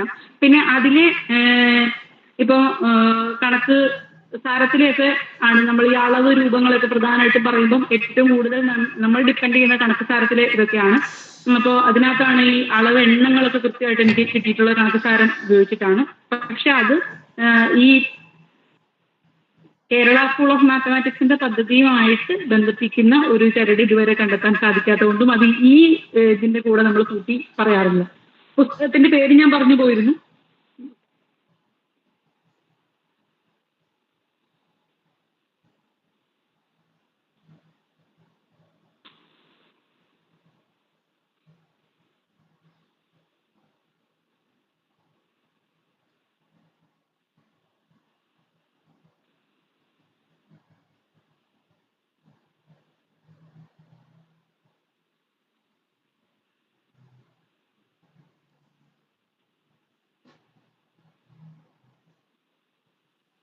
മറ്റു ചോദ്യങ്ങൾ എന്തെങ്കിലും?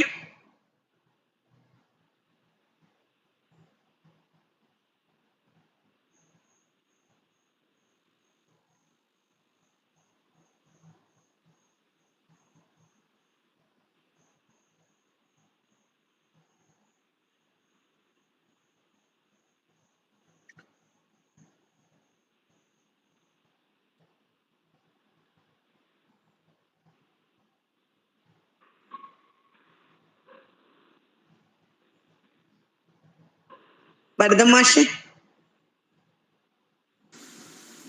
ചോദ്യമായിട്ടൊന്നും ഇല്ല ടീച്ചർ. ഇപ്പോ ബാബുരാജ് മാഷ് തുടക്കത്തിൽ സൂചിപ്പിച്ച പോലെ ഗണിതം എന്ന് പറയുന്നത് നേരിട്ട് ഫിസിക്കലായിട്ടുള്ള ഒരു ക്ലാസ്സിൽ തന്നെ മനസ്സിലാക്കാൻ ആളുകൾ പ്രയാസപ്പെടുന്ന പൊതുവേ ഉള്ളതാണ് പറയുന്നത്. പിന്നെ പ്രാക്ടിക്കൽ ഓറിയന്റഡ് ആയിട്ട് കുറച്ചും കൂടി എളുപ്പത്തിൽ ചെയ്യാവുന്ന ഒരു വിഷയത്തെ ഇതുപോലെയുള്ള ഒരു ഓൺലൈൻ പ്ലാറ്റ്ഫോമിൽ കഴിയുന്നത്ര സമഗ്രതയിൽ അവതരിപ്പിച്ചു എന്നുള്ളതാണ് പ്രധാനവും സന്തോഷവുമായിട്ടുള്ള ഒരു കാര്യം. മറ്റൊന്ന്, ഒരു പോയിന്റ് ഓഫ് ഡിസ്കഷൻ എന്ന് പറയാവുന്ന മട്ടിൽ നിരവധി കാര്യങ്ങൾ അവതരണത്തിനിടയിൽ ചിഞ്ചു സൂചിപ്പിച്ചിട്ടുണ്ട്. ഇപ്പോ പ്രാക്ടീസ് എന്നുള്ള ഒന്ന്, ഇപ്പോ ചിഞ്ചു തുടങ്ങിയത് അവിടെ നിന്നാണ്. ഈ ഹാരപ്പൻ സംസ്കാരത്തിലും മറ്റും ഉണ്ടായിരുന്ന നമ്മുടെ നിർമ്മിതികളിൽ നിന്നുകൊണ്ട് ഈ നിർമ്മിതികളുടേത് അറിവാകുമോ എന്നുള്ള പ്രശ്നമൊക്കെ വാസ്തവത്തിൽ പോയിന്റ് ഓഫ് ഡിസ്കഷനിലേക്ക് വരാവുന്നതും അതിന്റെ സൂചനകൾ ചിഞ്ചു അവിടെ പറഞ്ഞിട്ടുള്ളതുമാണ്. പ്രാക്ടീസ് എന്താണ്, വിജ്ഞാനം എന്താണ്? പ്രാക്ടീസ് എന്നുള്ളത് എപ്പോഴും ഒരേ വലുപ്പത്തിൽ ഒരേ രീതിയിൽ ഒരേ അളവിൽ ഉണ്ടാക്കുന്ന നിർമ്മിതികൾ അത് വിജ്ഞാനമാണോ പ്രാക്ടീസ് ആണോ എന്നൊക്കെയുള്ള ചോദ്യമുണ്ട്. ഇങ്ങനെയുള്ള നിരവധി പ്രാക്ടീസുകളിൽ നിന്ന് ഒരു ജ്ഞാനവ്യവസ്ഥ രൂപപ്പെടുന്നത്, ഇന്ത്യയിൽ അങ്ങനെ ഒരു ജ്ഞാനവ്യവസ്ഥ രൂപപ്പെടുമ്പോൾ ആ ജ്ഞാനവ്യവസ്ഥയുടെ അധികാര പദവിയിലേക്ക് ചില പ്രത്യേക വിഭാഗങ്ങൾ വരുന്നത് ഉൾപ്പെടെയുള്ള അതിൽ ഭാഷയുടെ പങ്കിനെ പറ്റി സൂചിപ്പിച്ചിട്ടുണ്ട്. നമുക്ക് അതിനെ കുറിക്കാൻ വേണ്ടിയിട്ടുള്ള വാക്കുകളോ ഭാഷയോ ഇല്ലാതായി പോകുമ്പോൾ എങ്ങനെയാണ് വിജ്ഞാനം ചില ആളുകൾക്ക് അപ്രാപ്യമോ അന്യമോ ആയി മാറിപ്പോകുന്നത് എന്നുള്ളതിനെ കുറിച്ചും ചിഞ്ചു സൂചിപ്പിച്ചിട്ടുണ്ട്. അതോടൊപ്പം തന്നെ ഒരു ഇന്ത്യൻ ഗണിത പാരമ്പര്യത്തെക്കുറിച്ച്, കേരളത്തിലെ ഒരു ഗണിത പാരമ്പര്യത്തെക്കുറിച്ച്, അതിന്റെ ലോക സമകാലികതയുമൊക്കെയായി ബന്ധപ്പെടുത്തിയിട്ടുള്ള അതിന്റെ ഒരു പ്രാധാന്യത്തെക്കുറിച്ചൊക്കെയുള്ള, എന്നാൽ അതേ സമയം ജീവിതവുമായുള്ള നമ്മുടെ ഗണിതത്തിന്റെ ബന്ധത്തെക്കുറിച്ച്, അങ്ങനെ ജീവിതവുമായി ബന്ധപ്പെട്ടുകൂടി ഇതെങ്ങനെ ഇവോൾവ് ചെയ്തു വന്നു എന്നൊക്കെയുള്ള കാര്യങ്ങൾ വിശദമായി തന്നെ ചിഞ്ചു സൂചിപ്പിച്ചിട്ടുണ്ട്. തീർച്ചയായിട്ടും ഞാനീ പറഞ്ഞ ഇതിനകത്തുള്ള നിരവധി പോയിന്റ് ഓഫ് ഡിസ്കഷൻസ് അവിടെ ഉണ്ട്. അതിലൊരു വിപുലമായ ചർച്ച നമുക്ക് സാധിക്കേണ്ടതാണ്. പക്ഷെ ഇന്നിപ്പോ ഓൺലൈനിൽ ഇത്രയും സമയമായതുകൊണ്ടും പിന്നെ കാലാവസ്ഥയും അനുകൂലമല്ല എന്നുള്ളത് കൊണ്ടും അത്തരം ചർച്ചകളിലേക്ക് കടക്കുന്നില്ല. എനിക്ക് തോന്നുന്നത് ആ ഭാഷയുമായി ബന്ധപ്പെട്ട പ്രശ്നങ്ങളൊക്കെ ഒന്നും കൂടി കുറച്ചും കൂടി വിശദമാക്കാമായിരുന്നു എന്നുള്ളൊരു അഭിപ്രായമുണ്ട്. ഈ അവസരത്തിൽ അല്ലെങ്കിൽ മറ്റൊരു അവസരത്തിൽ അതാകാം എന്ന് വിചാരിക്കുന്നു. നല്ല അവതരണമായിരുന്നു.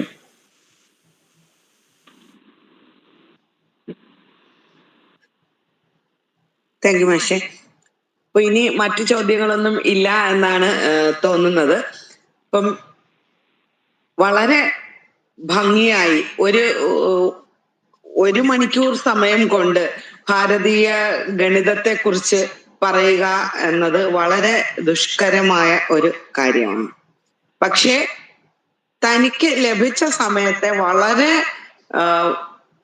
നന്നായി ഉപയോഗപ്പെടുത്തിക്കൊണ്ട് ചിഞ്ചു ഒരുപാട് മേഖലകളിലേക്ക് നമുക്ക് വേണമെങ്കിൽ ചർച്ച ആകാവുന്ന വിധത്തിലാണ് ഈ വിഷയം അവതരിപ്പിച്ചത്.